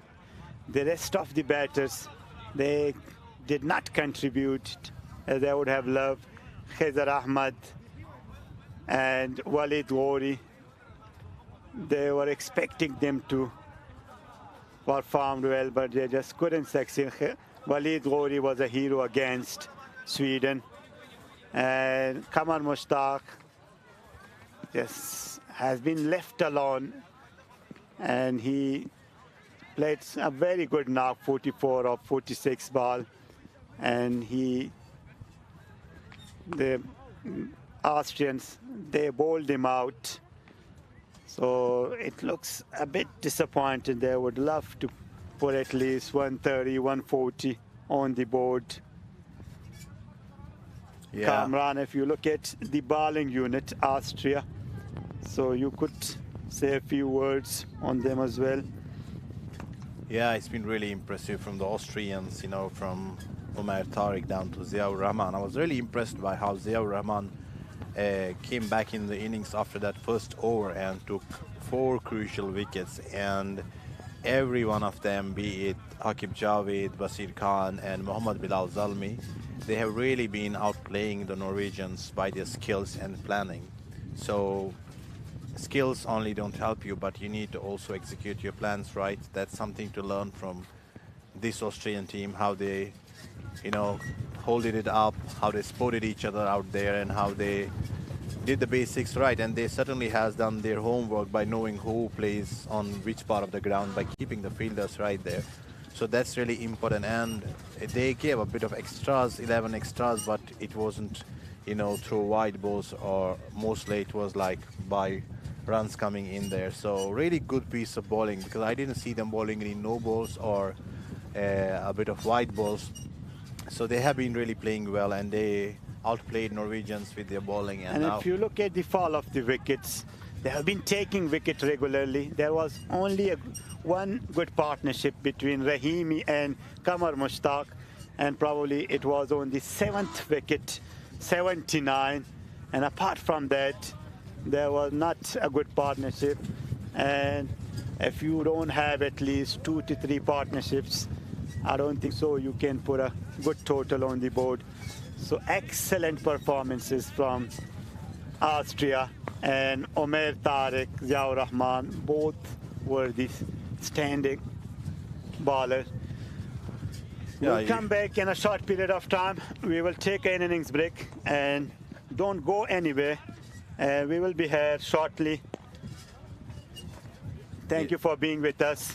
Yeah, thank you very much, and thank you, Rashid, for all your observations. Thank you, Kamran. You have been so good. Thank you so much.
This summer, West Indies versus Pakistan.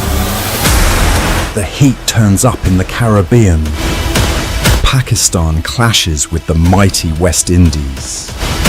From August 1st to August 12th. Big shots, bold plays. Who rule the Caribbean? Watch only on Styxsports.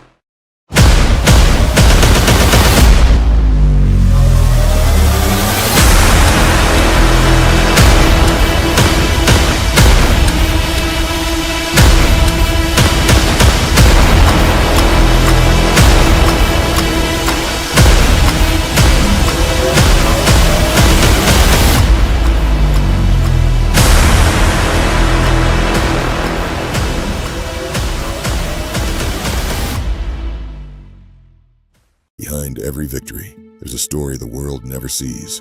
The pain, the passion, the purpose. At Styxsports, we go beyond the game to bring you the heart of the athlete. Come, be part of the journey. Watch the biographies rise to glory. Only on Styxsports.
This summer, West Indies versus Pakistan.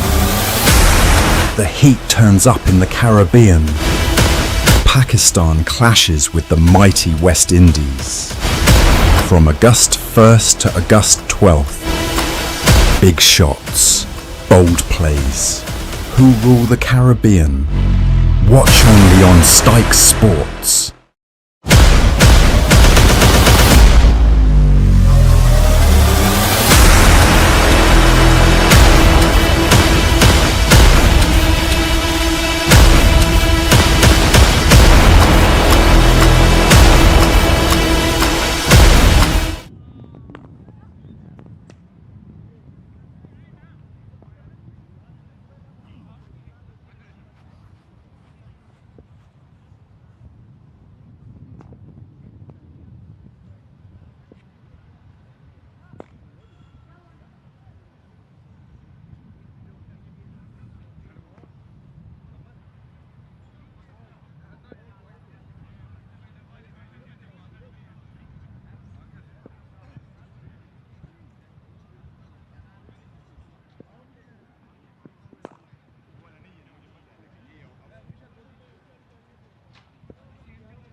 So, welcome you back. First ball of the match, and it has been called wide by the umpire. So it is Muhammad Bilal Zalmay and Karan Bin Singh, the yesterday match hero. They are opening account for the Austria, and Vineravi, nicely bowled, is bowling his first over of the inning from Norwegian side. 105 is the target, and you would believe that the only way to restrict them is to get early wickets, get those early breakthrough. Again, nicely bowled. He's finding some rhythm from the very start. Vineravi, who is tall, had a smooth action, and you see that ball going away from the batter, their outswing. There is a slip. There is that short gully. It is completely offside pegged. And again, nicely played. Karan Bin Singh, who is using his feet to unsettle that line and length from the bowler, but he followed him and bowled that fuller ball, Yorker ball, I can say.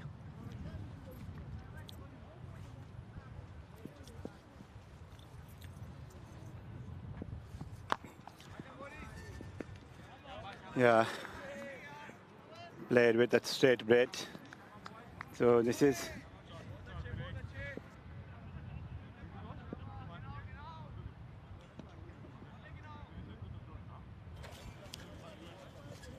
so it has been a good start from Vineravi, but Norway would love to take a few wickets early.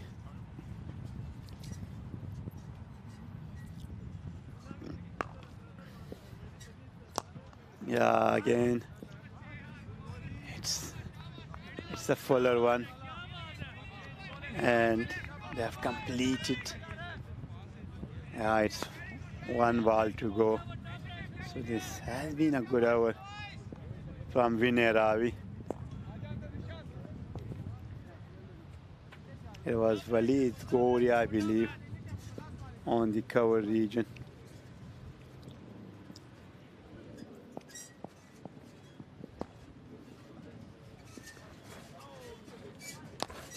Yeah, nicely played, and the gap, and fielded superbly by Walid Gori, just for a single. So has been a good over from Vinay Ravi. Just conceded 2 runs. Austria 2 without a loss in the first over. We have seen some movement from the bowler, and there was a protection for Vinay Ravi at the long on region. Will they keep the same for Ahmadullah Shinwari, who has bowled tremendously well in this tournament? Let's see. The captain, Khidr Ahmed, would love to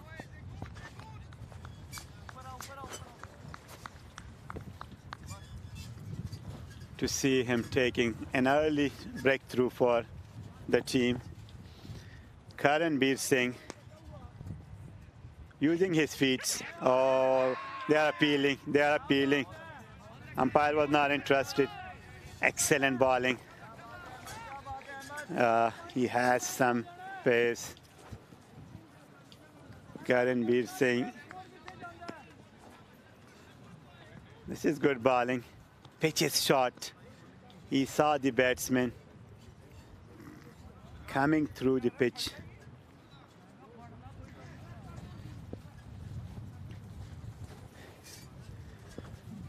Can Norway defend this total? Austrian has been so well. They played very good cricket. They have chased down 3 targets. They have won all their matches. It is now the final. They have got a Turman and a fine leg as well. A fuller one. And this is good running between the wicket, just for a single.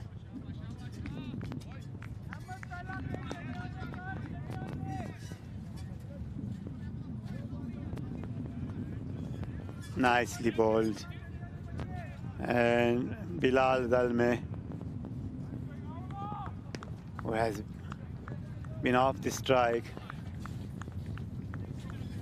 for the last 8-9 balls, has just been on the strike now. Let's see. He had one very good match against Sweden.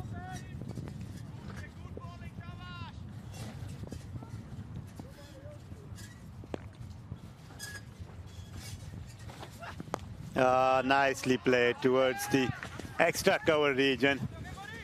He committed to that shot, and they scored 2 runs. So he medaled it nicely. It was a bit over-pitched, and he leaned on that one. Superb.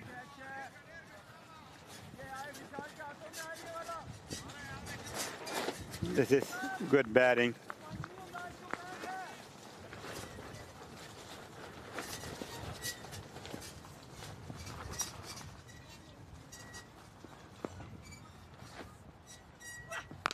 Oh, excellent.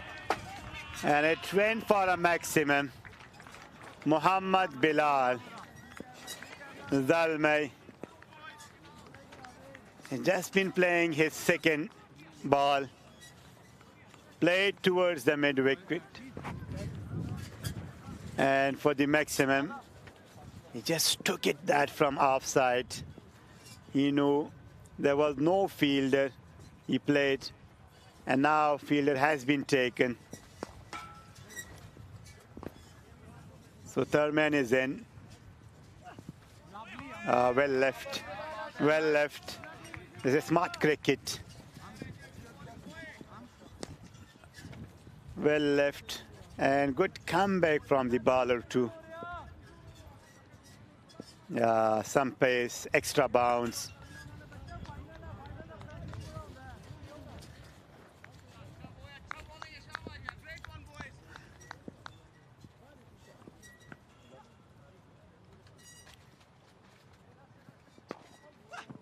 Yeah, nicely played with a straight bat, and oh, had he collected, and direct hit would have been interesting, but they made it.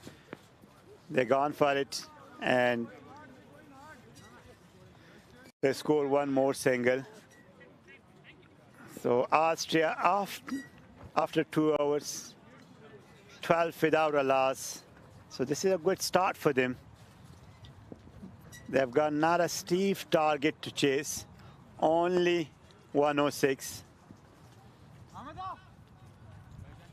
It was Qamar Mushtaq, who is just furious at himself. You got to create those chances when you have not a big total on the board. You have to do some extraordinary fielding to come back in this game. Still long way to go for Austria, but you would consider them to be favorites from here on. But still they have to bat well to achieve this target. It would not be an easy target. Nicely balled, equally well played, waited for the ball and played it towards the cover region. There was a fielder who stopped the ball.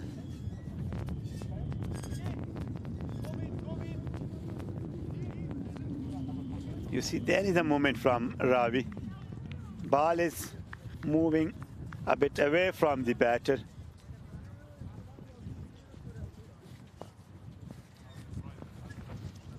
So this is good cricket all around.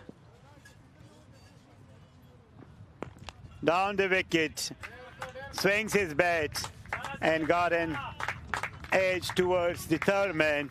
It was uppish, but there was no fielder. They have just asked the fielder to come in to the gully, and luck favors the brave. We could understand it could be annoying for the bowler. So Bilal Ahmed at the process got 4 runs.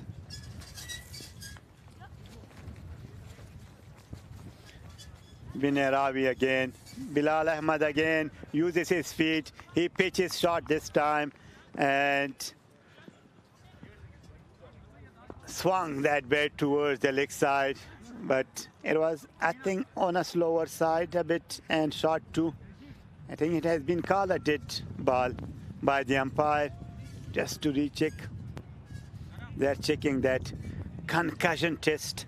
They're asking a few questions from the batter. He has been hit on the helmet. So umpire again.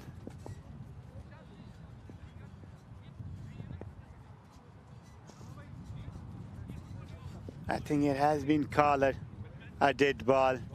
No, I beg your pardon. I think they've just given 1 for the hour.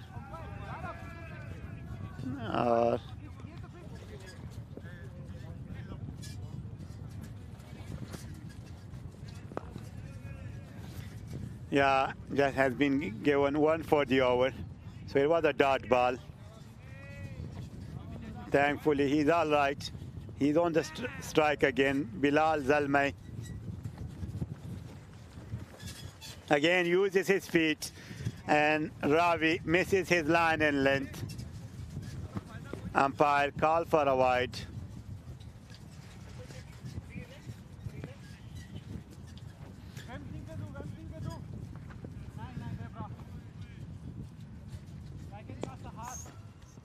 So there are spectators and they're watching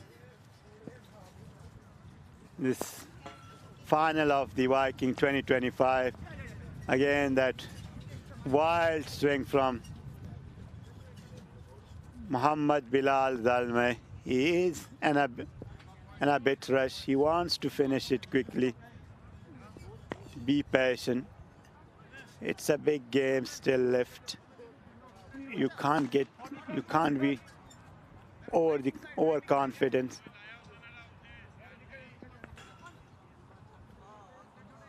A couple of wickets here, and you never know, Norway can come back strong.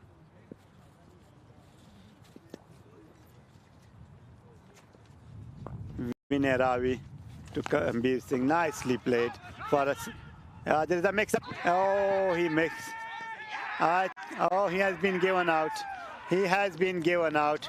Karan Bir was just asking the umpire. He has been given out by the umpire.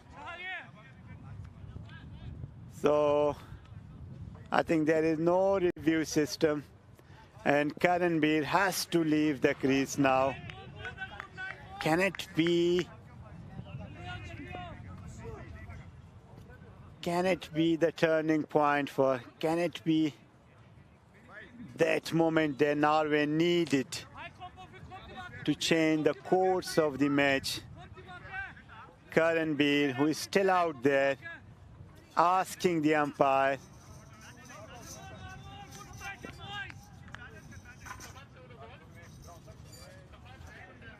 He's still asking the umpire. And has to go. He has to go now.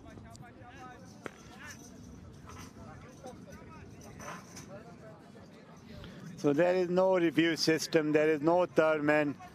So standing umpire has to, and we have to respect the decision. You know, as a human, we can commit mistakes, but he's in a best position to decide, respects the umpire call, and now Imran is the new batter. Can it be the moment us Norwegian need it? They got a big through run out. You have to feel sorry for Karan Bir Singh, but it's a part of game.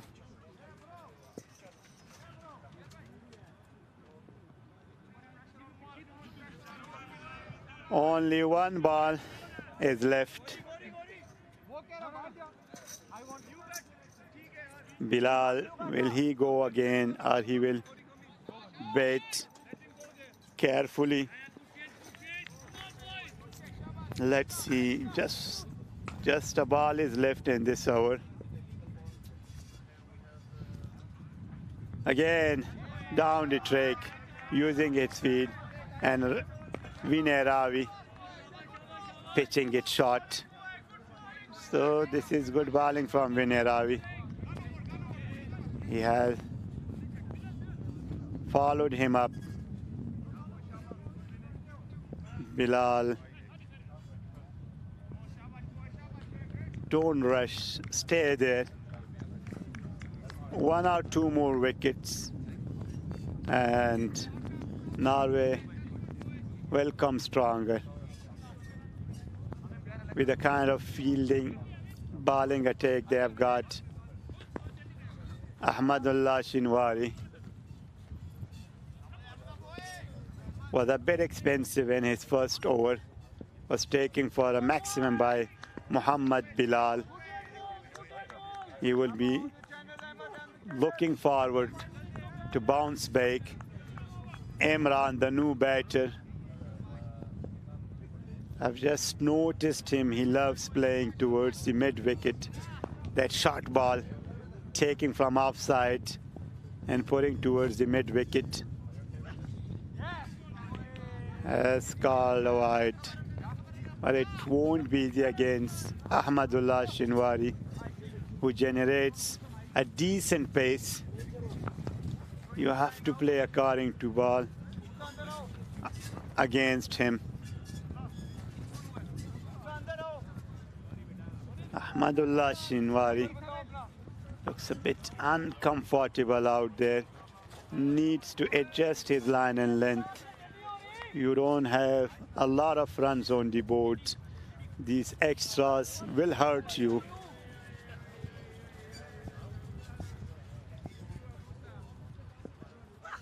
Nicely balled. Excellent bowling. Imran defended with a straight bat to the bowler. This is excellent cricket all around. And now we see some energy in the fielding side after that Karanbir Singh wicket. So you could see their body language has changed a bit. Yeah, nicely played towards the point region, but not been able to take that single. So that pressure is mounting.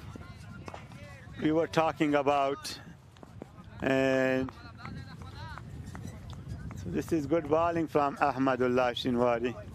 If wicket is not coming, keep it simple. Don't give too many runs. Make the batter make a mistake.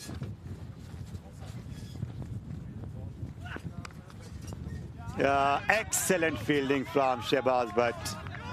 This is great fielding in the gully region. He's standing so short there, but he still managed to stop that one. This is good fielding. You need kind of commitments to defend such target.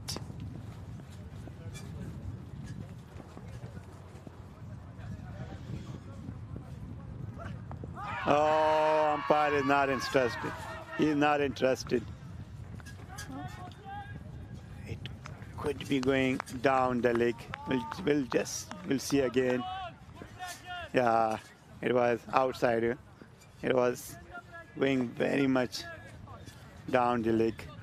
Must be hitting the 6th stump, if not the 5th. So Ahmadullah Shinwari realized it was not there to be appealed. Yeah, nicely bowled and defended well by Imran. He can take a few overs. There is no rush. See off this new ball. Yeah, nicely bowling. Ahmadullah Shinwari is finding that rhythm we were talking about. So this is good batting and bowling. Respect those good deliveries. On the pad, played towards the fine leg for a boundary. It came a bit in towards the batter on the pad and nicely glanced towards the fine leg. So an important 4 runs.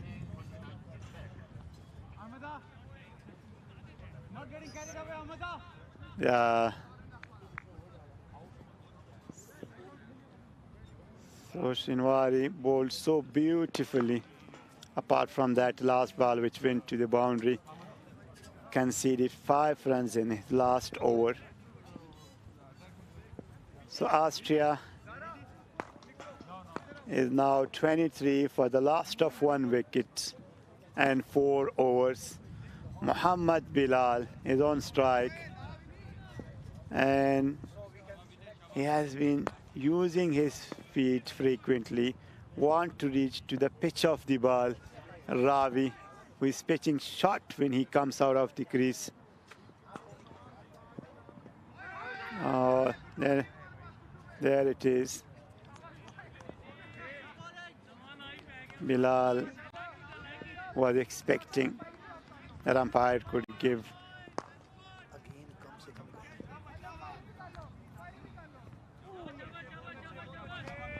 to give a wide, but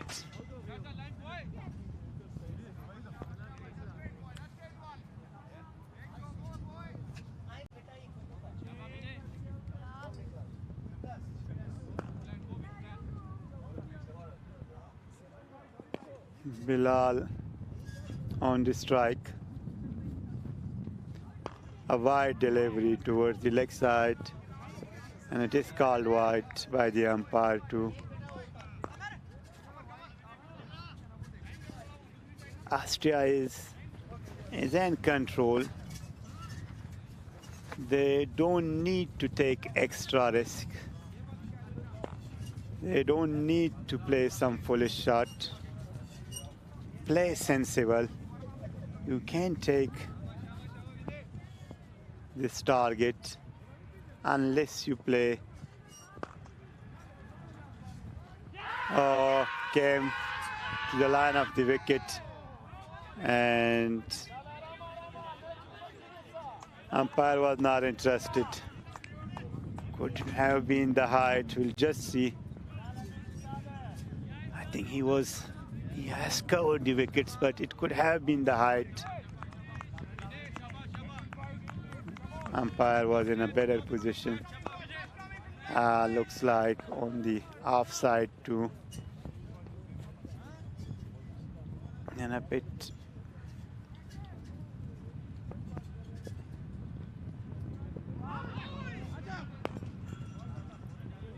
it's a bit sloppy from the keeper. A wide and an extra by. So 2 runs, an important 2 runs has been added. I can feel for the keeper, it was a slower one. Bilal, who looks in a rush, could get him costly if he continues so. Needs to have some patience. Vineravi into his 3rd over, bowled 2.3, just conceded 9 runs. He looks in a rhythm. He has bowled some extra. Apart from that, he has been bowling superbly.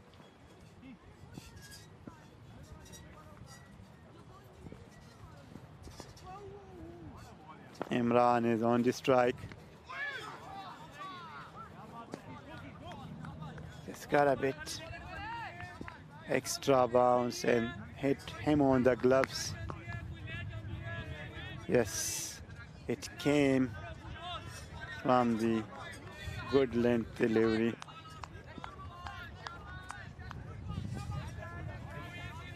Vineravi has been bowling superbly. This is good bowling.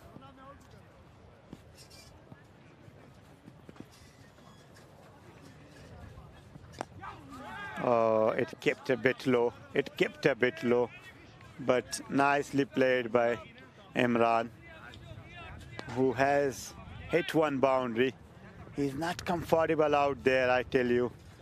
And this is the best stage to get him out. He played a good knock yesterday.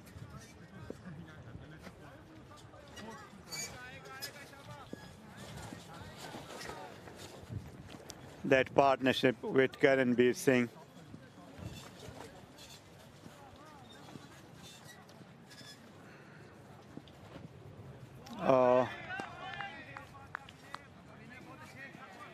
Smith is on that. So a very good over comes to an end. Just conceded 3 or 4 runs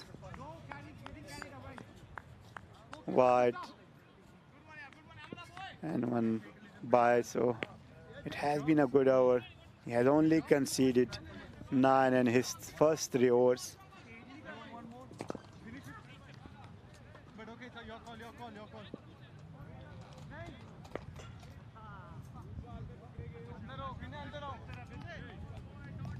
I've been joined by my colleague Kamran.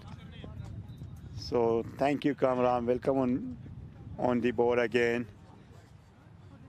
And Austria has just lost 1 wicket, chasing 105. Yeah, it's a pitch in the air and landed in no man's land. There's the mix-up. Oh, he just sent back by the Imran.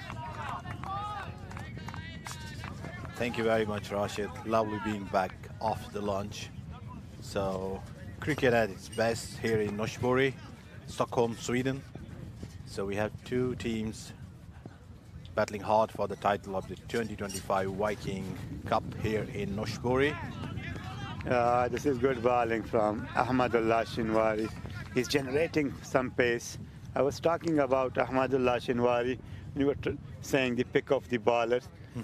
Omer Tariq, probably the one from Austria. Ahmadullah Shinwari has not been as good as he was in the previous matches, but he has been so good.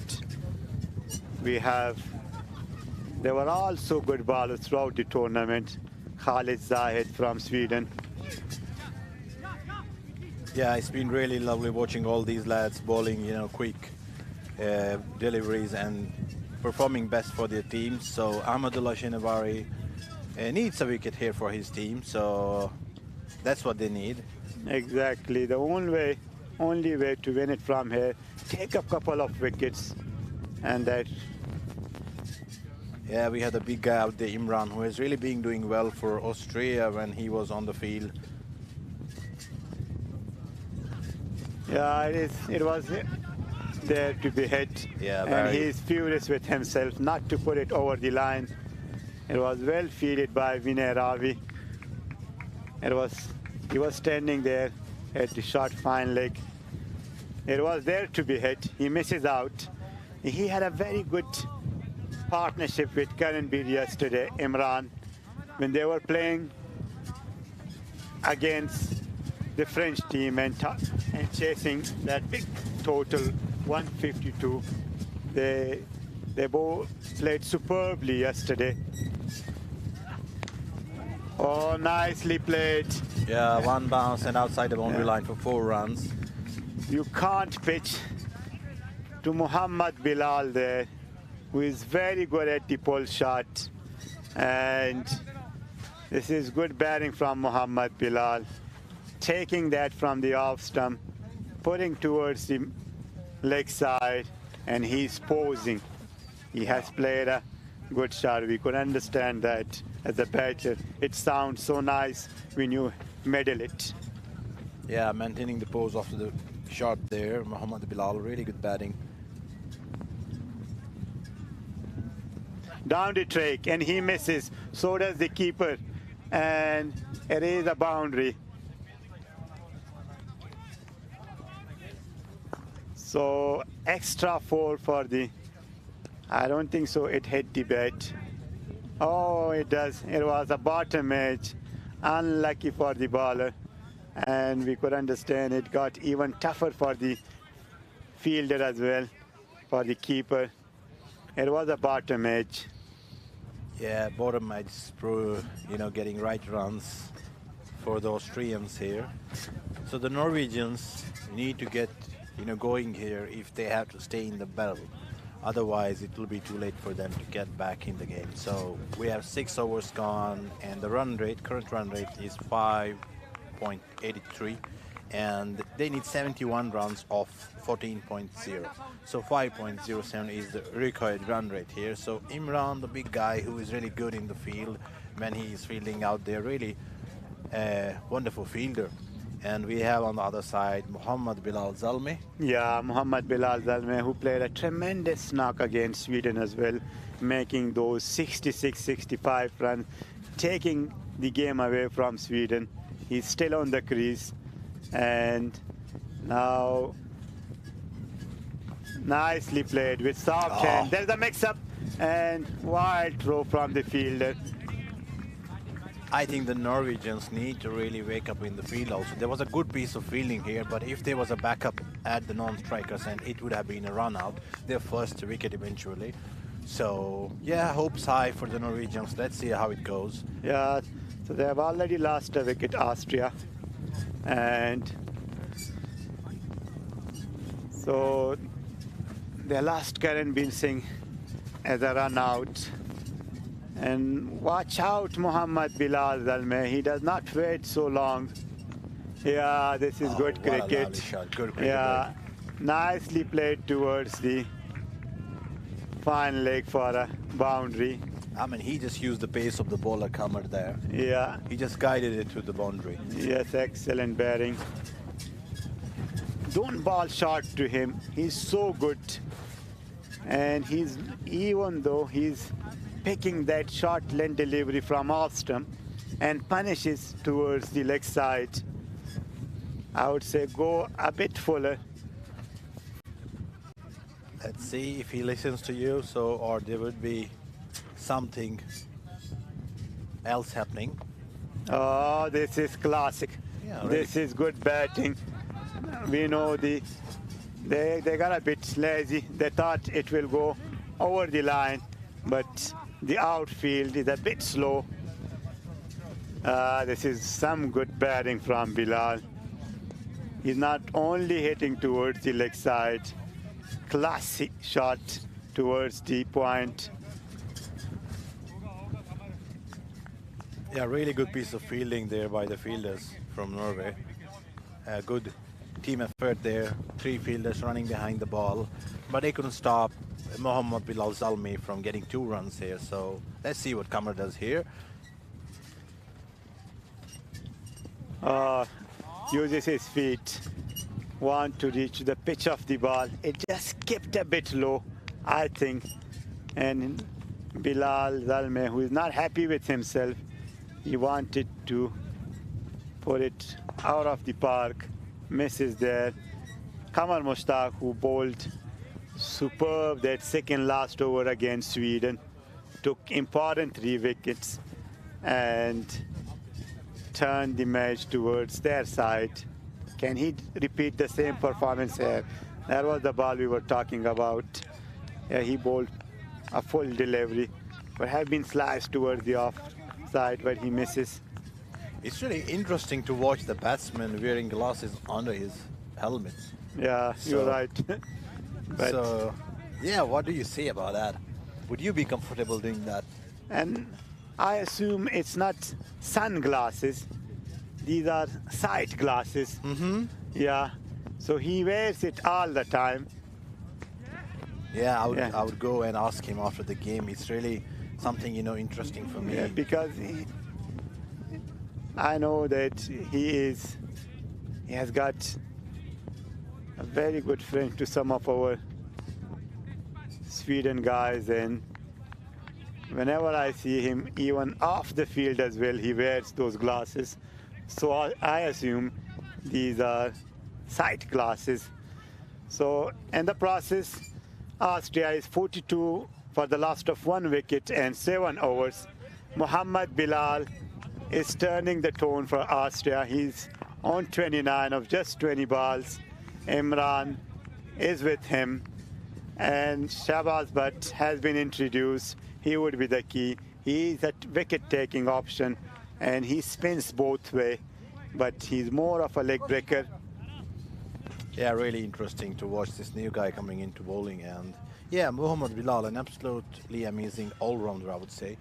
Yeah, there it is. We were just talking about, and Commentators curse, as they say. yes, we were talking about his ability of taking wickets, and he was just short of a wicket against Yeah, that's a team. Otherwise, he would have taken 5 but he started well now.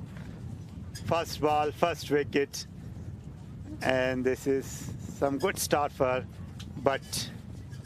yeah, good start for Butt and good start for Norway also in the right direction. If they keep it coming, if they get 1 to 2 more wickets, so Austria would be in a real trouble here. So, but you never know. Let's see what's coming in the next 5 balls of this over. So, very good start by Mohammad Shahbaz Butt. Yeah, rightly so. I tell you, their talented Austrians, 4th, 5th batters, they have come and played, but it's about the lower order. They were never exposed to this tournament. We'll see if they have been exposed for the first time. Onto the pad, played softly towards the mid-wicket region for a single, and it is Arman. Yeah, really interesting. And I've been watching these teams, you know, they came to Sweden a couple of days back, and you have been here all the time. So, yeah, we have some good memories to take home from this wonderful event here in Stockholm. Yeah, it is Apish again and the gap, and Muhammad Bilal Zalmay, who is doing it again for Austria. It was pitched fuller, and he took a full advantage. I think he's sitting there in the driving seat, and he's not going to stop. Not really. This is a misfield. You can't afford, with such total you have on the board, you have to stop these. So just went for a single. This is smart cricket from Bilal. After hitting him for a boundary, took a single. Arman playing towards the long off region for a single. I tell you, they can still make a game of it. Take Bilal out and one more wicket. Expose that lower order. Yeah. Full toss, and it has been punished towards the leg side for a maximum. Yeah, what a way to finish the over there. Yeah, over that started with a wicket, and now is getting expensive. Has been called a no ball, so a free hit. And who else to hit when Bilal is on the crease? He has been hitting when there is no free ball. Now it is free ball, so you could expect. Yeah, now he's got the license to go for it. And yeah, what a right moment for the batsman to get the reward here. So 7.5 overs, no ball at the end, and let's see what he comes up with.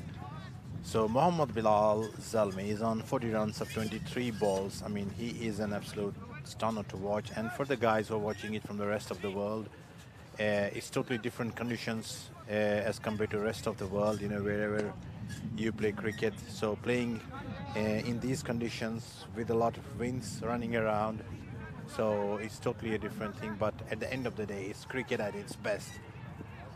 License is there, and this is good bowling. He's not, Ahmadullah Shinwari was there to cover it just for a single. And you see Muhammad Bilal, who has been doing it for Austria off and on in so many tournaments, is now turning it on in the final again. He has played one superb innings against Sweden too, and now 42 and just 24 balls. So this is very good batting. Yeah, really good batting. And I think I am a bit excited to see if he's in the list of man of the tournaments for this one, Muhammad Bilal. We will see. We'll see. Yeah, we'll see that. I would rather call it a bowling tournament. There were very good spells from the bowlers, and I respect the batters too. With all due respects, there were some great performance from the batters too, but we'll still go for the bowlers. We'll see. There are judiciary. They are going to decide.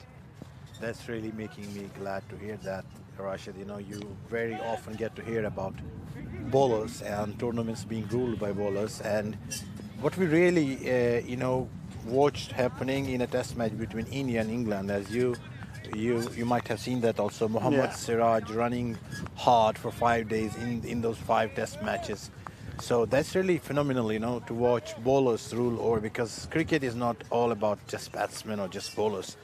It's about a mix of both. Yeah, I totally agree with you. Nicely played. It's Apish, and with some style, got the distance for the maximum. This is superb batting. Excellent timing from Muhammad Bilal, who has just reached 47 and no time, just for 26 ball. Treat to watch him. What a shot it has Just, I could say, the shot of the day, the shot of the tournament can also be called excellent shot, and it got the distance too. Yeah, surely it just went outside the boundary, and with just, a little bit of push to it and not just playing it too hard. Well, we have been just talking about the ballers. Well, yeah, a wide. Yeah, there have been very good performances from the batter, but we have been saying, and my commentary as well, that batters can win matches for you, but tournaments are mostly won by the bowlers. Yeah, that's so true. I completely agree with that. So you got to have good bowlers in your squad to last long in tournaments. Again, uppish and out of the park for a maximum, and he reaches his 50 in style. What a performance from Muhammad Bilal Zalmay. You got to compliment him. Yeah. This is some good batting and some great attack batting from Muhammad Bilal. Committed to hit that ball, and he batted superbly. Yeah, a lovely piece of batting there by Muhammad Bilal Zalmay. He plays across all directions of the ground. So he hasn't left be it the leg side, be it the And offside. that's the off-strike batter. Applauses him, compliments him for his outstanding performances. And now they are cruising toward the target. Yeah, so I was just going to ask you, Rashid, is it the first edition of this Viking Cup? Yeah, it is the first edition. And again, luck favors the brave.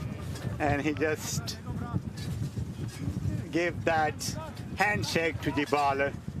He could understand the disappointment that the bowler had on his face. This is great gesture from the batter.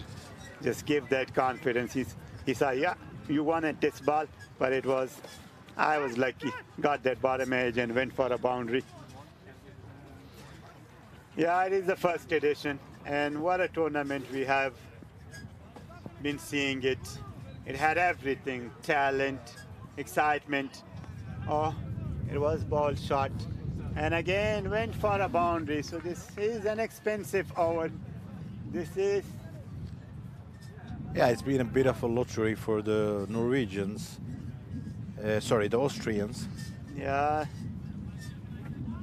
Muhammad Bilal, who has just completed his 50, is now on 61 and no time. So Viking Cup 2025 is the first edition of, and Austrian, they are almost there to be the Madden champion of this version. Yeah, so the Viking Cup is going to This time I'm Austria probably. Sorry. So sorry to cut you out there, Rashid. Sorry, Kamran. Yeah. It was a good ball, really well planned by Kamar. So if he would have balled 6 of those, he would have got away with those big hits, I guess. Yeah. So 21 of the last over by Muhammad Bilal, taking him for most of the runs. And now Austria only need 28 of 11 overs. So it is their game. And what an emphatic tournament they have had till now.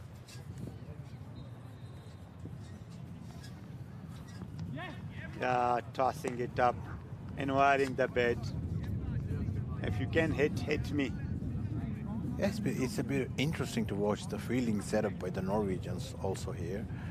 So It's good bowling.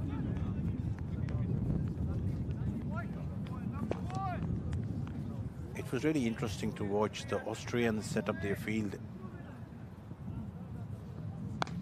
Yeah, a shorter one. He has all the time of the world to put it out of the park for a maximum, and Arman does not misses those. So Austria is now inching towards the victory. They are just smelling that victory. Yeah, they surely are. So in the 22 yards, they need 22 runs to get on board for their team to get the first maiden title of this Viking 2025.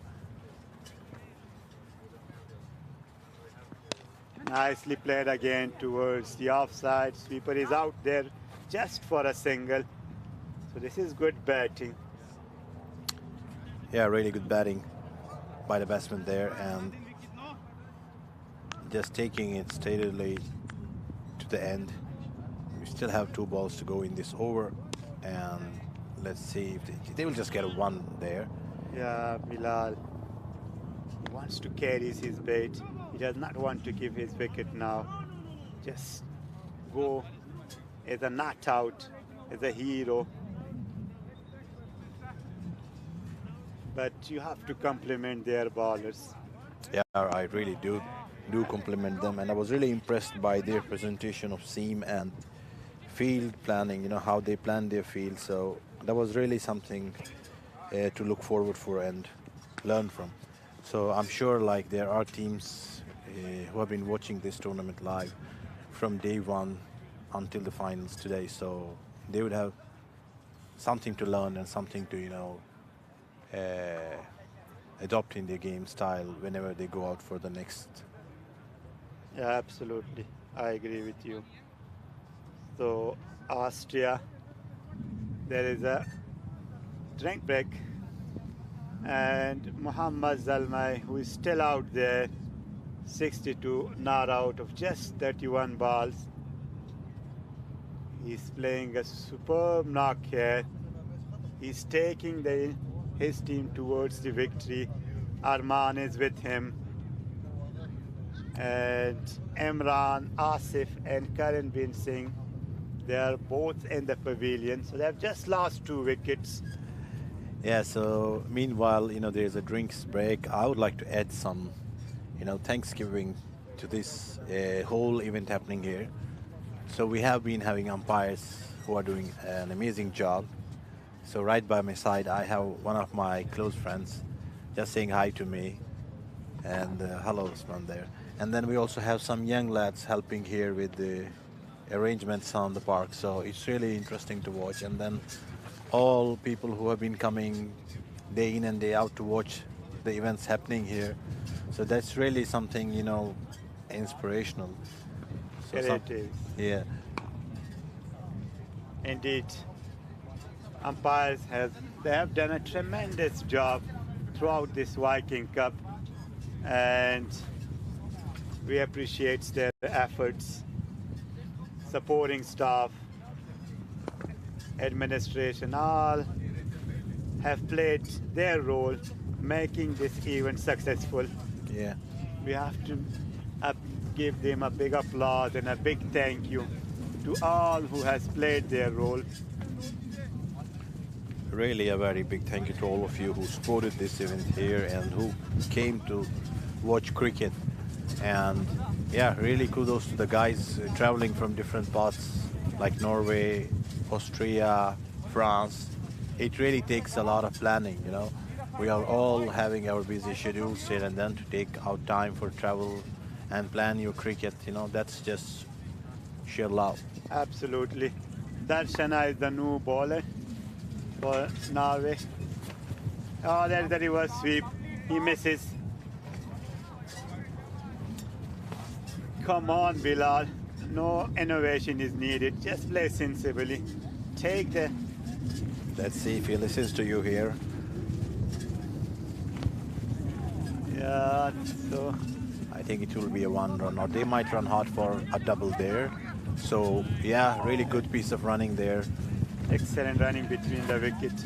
They were hesitant earlier, but they decided later when they saw the fielder just fell to cover that ball. So they got an idea of making second 2. You see, there Arman decided and called him, "Come, we can make the second one." Yeah, Apish. Yeah, good fielding from Adnan Shinwari. Yeah, really good piece of fielding there. I just got one thing popping into my head here, Rashid. What do you think about the climatic conditions in Sweden how much effect do they have on the results to the end in Sweden? Like, we have a lot of cricket happening around the world, in the subcontinent and all of the places. So the weather there is a bit different than ours. Yes, we'll talk about it. Yeah, this is sensible cricket.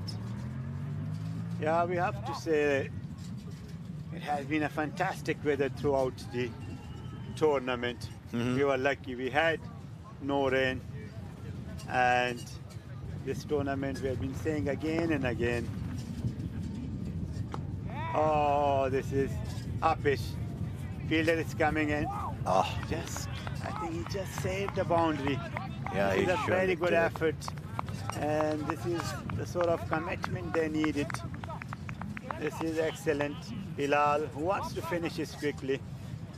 Really good piece of fielding, something to also take notes of. They are not, putting their shoulders down and giving it up. So they are still fighting. Yeah, rightly so. Just played for a single, uses his feet, reaches to the pitch of the ball, made it for himself as a full toss. And a decent hour comes to an end. Just conceded 6 runs. Karan, Darshana. Yeah, you were talking about the climate. Yeah. So, can you just, I beg your pardon, so What do you think? Like, do you think, the changing weather conditions? Because when you start playing cricket sometimes in Sweden, yeah, it is really warm. It's Yeah. like 25 to 30 degrees. rightly so. But suddenly when you come to chase, so Yeah. it's like 13, 14 degrees. I totally agree with you. Yeah, it changes a lot in this part of the world. It does not remain still, I would say, stationary. And yes, and when it gets a bit, yeah, I'll come after. Nicely played for a single. When the temperature gets lower, so it suits more, I would say, the baller, the seam conditions. Yeah. When it gets cloudy and windy, and when it's sunny and hot, so it favors more the batters.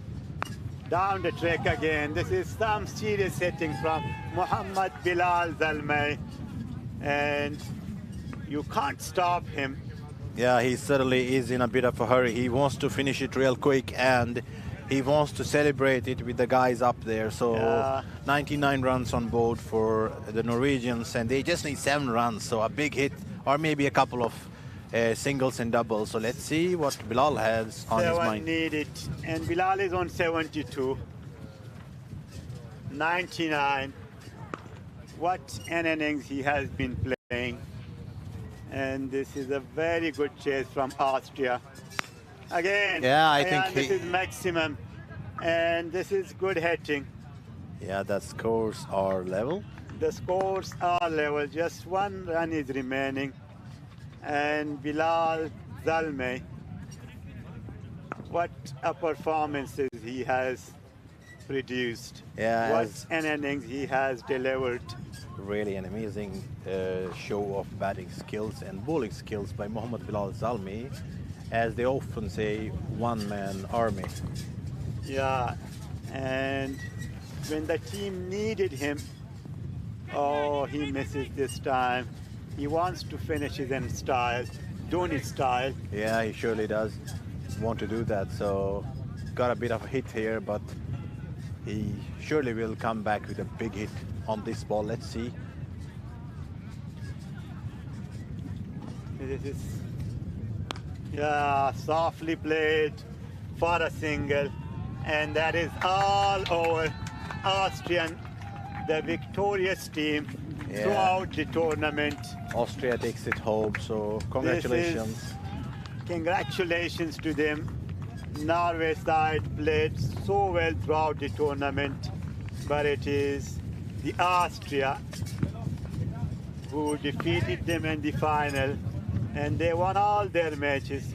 They were a better side, and what an innings from Muhammad Bilal Zalmay. First, it was the bowlers who set the tone for them, restricting the Norwegian team to 105, and then the batters, Muhammad Bilal Zalmay, who batted superbly and took the game from Norway side.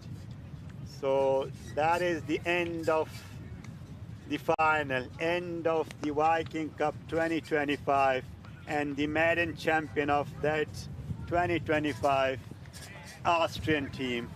They were the most disciplined team, and they played some superb cricket. A better team, they deserve to be the champion. Commiseration to the Norwegian team. They played some good cricket as well. Yeah, surely they played really well. I think, this is just the start of a new journey. It doesn't end here. So it's start of a new journey of cricket in this part of world. We'll be having this Viking Cup happening again in the years to come, and there'll be more events coming. Stay tuned for more cricket. And we have a lot of events happening over around during the year here. So we have these Swedish local tournaments happening here, and we have also other events happening here. So it's really, amazing for the cricket and for cricketers here to come and watch cricketers from other parts of the world coming here to Sweden and playing really good cricket. And as you rightly said, Rashid, so this has been a tournament for bowlers. Yeah, absolutely. And you see it. You see the figure. Ziaur Rahman taking 4 wickets. Omer Tariq out, and the pick of the ball, he took 3 wickets, just conceding 11 runs, and he has performed throughout the tournament. Omer Tariq, the pick of the bowler and the tournament, and they have restricted Norway for 105, and then there comes Muhammad Bilal Zalme, who scored 79 of just 39 balls and took his side to the victory. And that is the end of an exciting and wonderful tournament. I have to give a big thank you to all the teams who participated in this tournament, came with some spirit of the game, showcased their level of skills and the sportsmanship. Their coaches, players, everybody contributed, making this event a successful one. Yeah, surely credit goes to everybody and all the participants in this Viking 2025 Cup. It's been an absolute, really amazing event here in Sweden. And yeah, there have been wonderful moments here in this tournament, even though teams losing up, ending on the losing side, are shaking hands with each other and are looking forward for more cricket in the years to come. And I'm sure all cricket bowls of the respective countries will take notes and will plan more of such events for the future. So it's really amazing, to be here and watch these lads come out of their respective places, Norway, France, Austria, and the Swedish guys who are here, who have been, hosting this tournament for the countries coming for this tournament. So really amazing. Absolutely. You have to commend the Swedish Cricket Federation for arranging such a wonderful tournament. And as I said earlier, this is just a start. It will set a stage for a bigger events and coming year. So this has been a successful ICC event, and I must congratulate them for arranging this wonderful, wonderful event. Cricket is very much young at this part of the world, and generation would be inspired when such events are taking place. Yeah, surely it's an inspiration for the generations, and we have a lot of supporters here coming to say hi to you, Rashid. So you certainly have a big fan base here in Sweden. Yeah, they are there. So I'm extremely thankful to them. They have been supportive. They have just encouraged me to take this role, and I must thank to all those who supports me, including you. Yeah, so you have just come on the board, took your part, and viewers, those who watch us, thank you for your patience, thank you for being with us. And now we will take a short break and we'll see if we can come back to the closing ceremony. Thank you for being with us. Thank you, Kamran. Thank you so much. Thank you very much, everybody, for being here, and we'll take a quick break and get back if we can. So thank you and have a nice day out there.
So guys, thank you for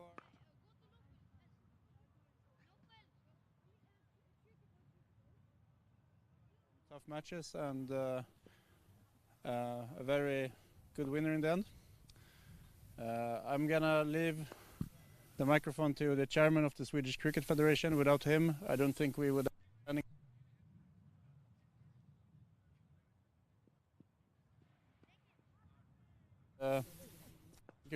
Very nice.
Bilal.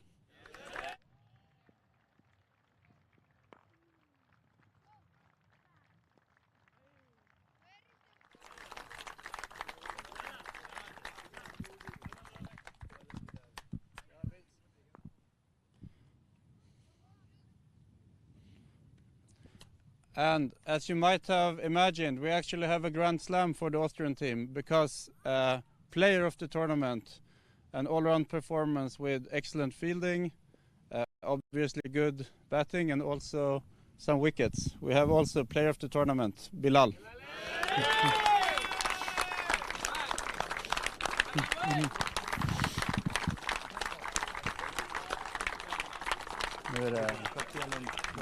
Yeah.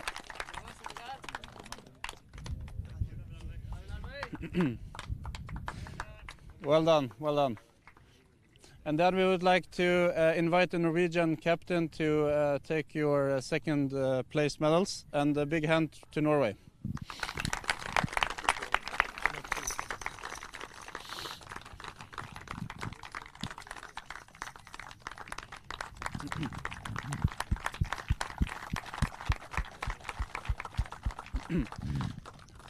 And then finally, I would invite the Austrian player to come up one by one and get their gold medals. So please.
I will take this. Yes, yes.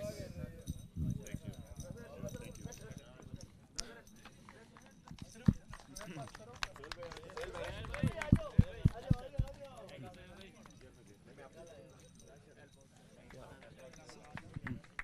So finally, I'm going to leave the honor of handing the cup to the chairman, Tarek. So, captain of Austria, please come forward.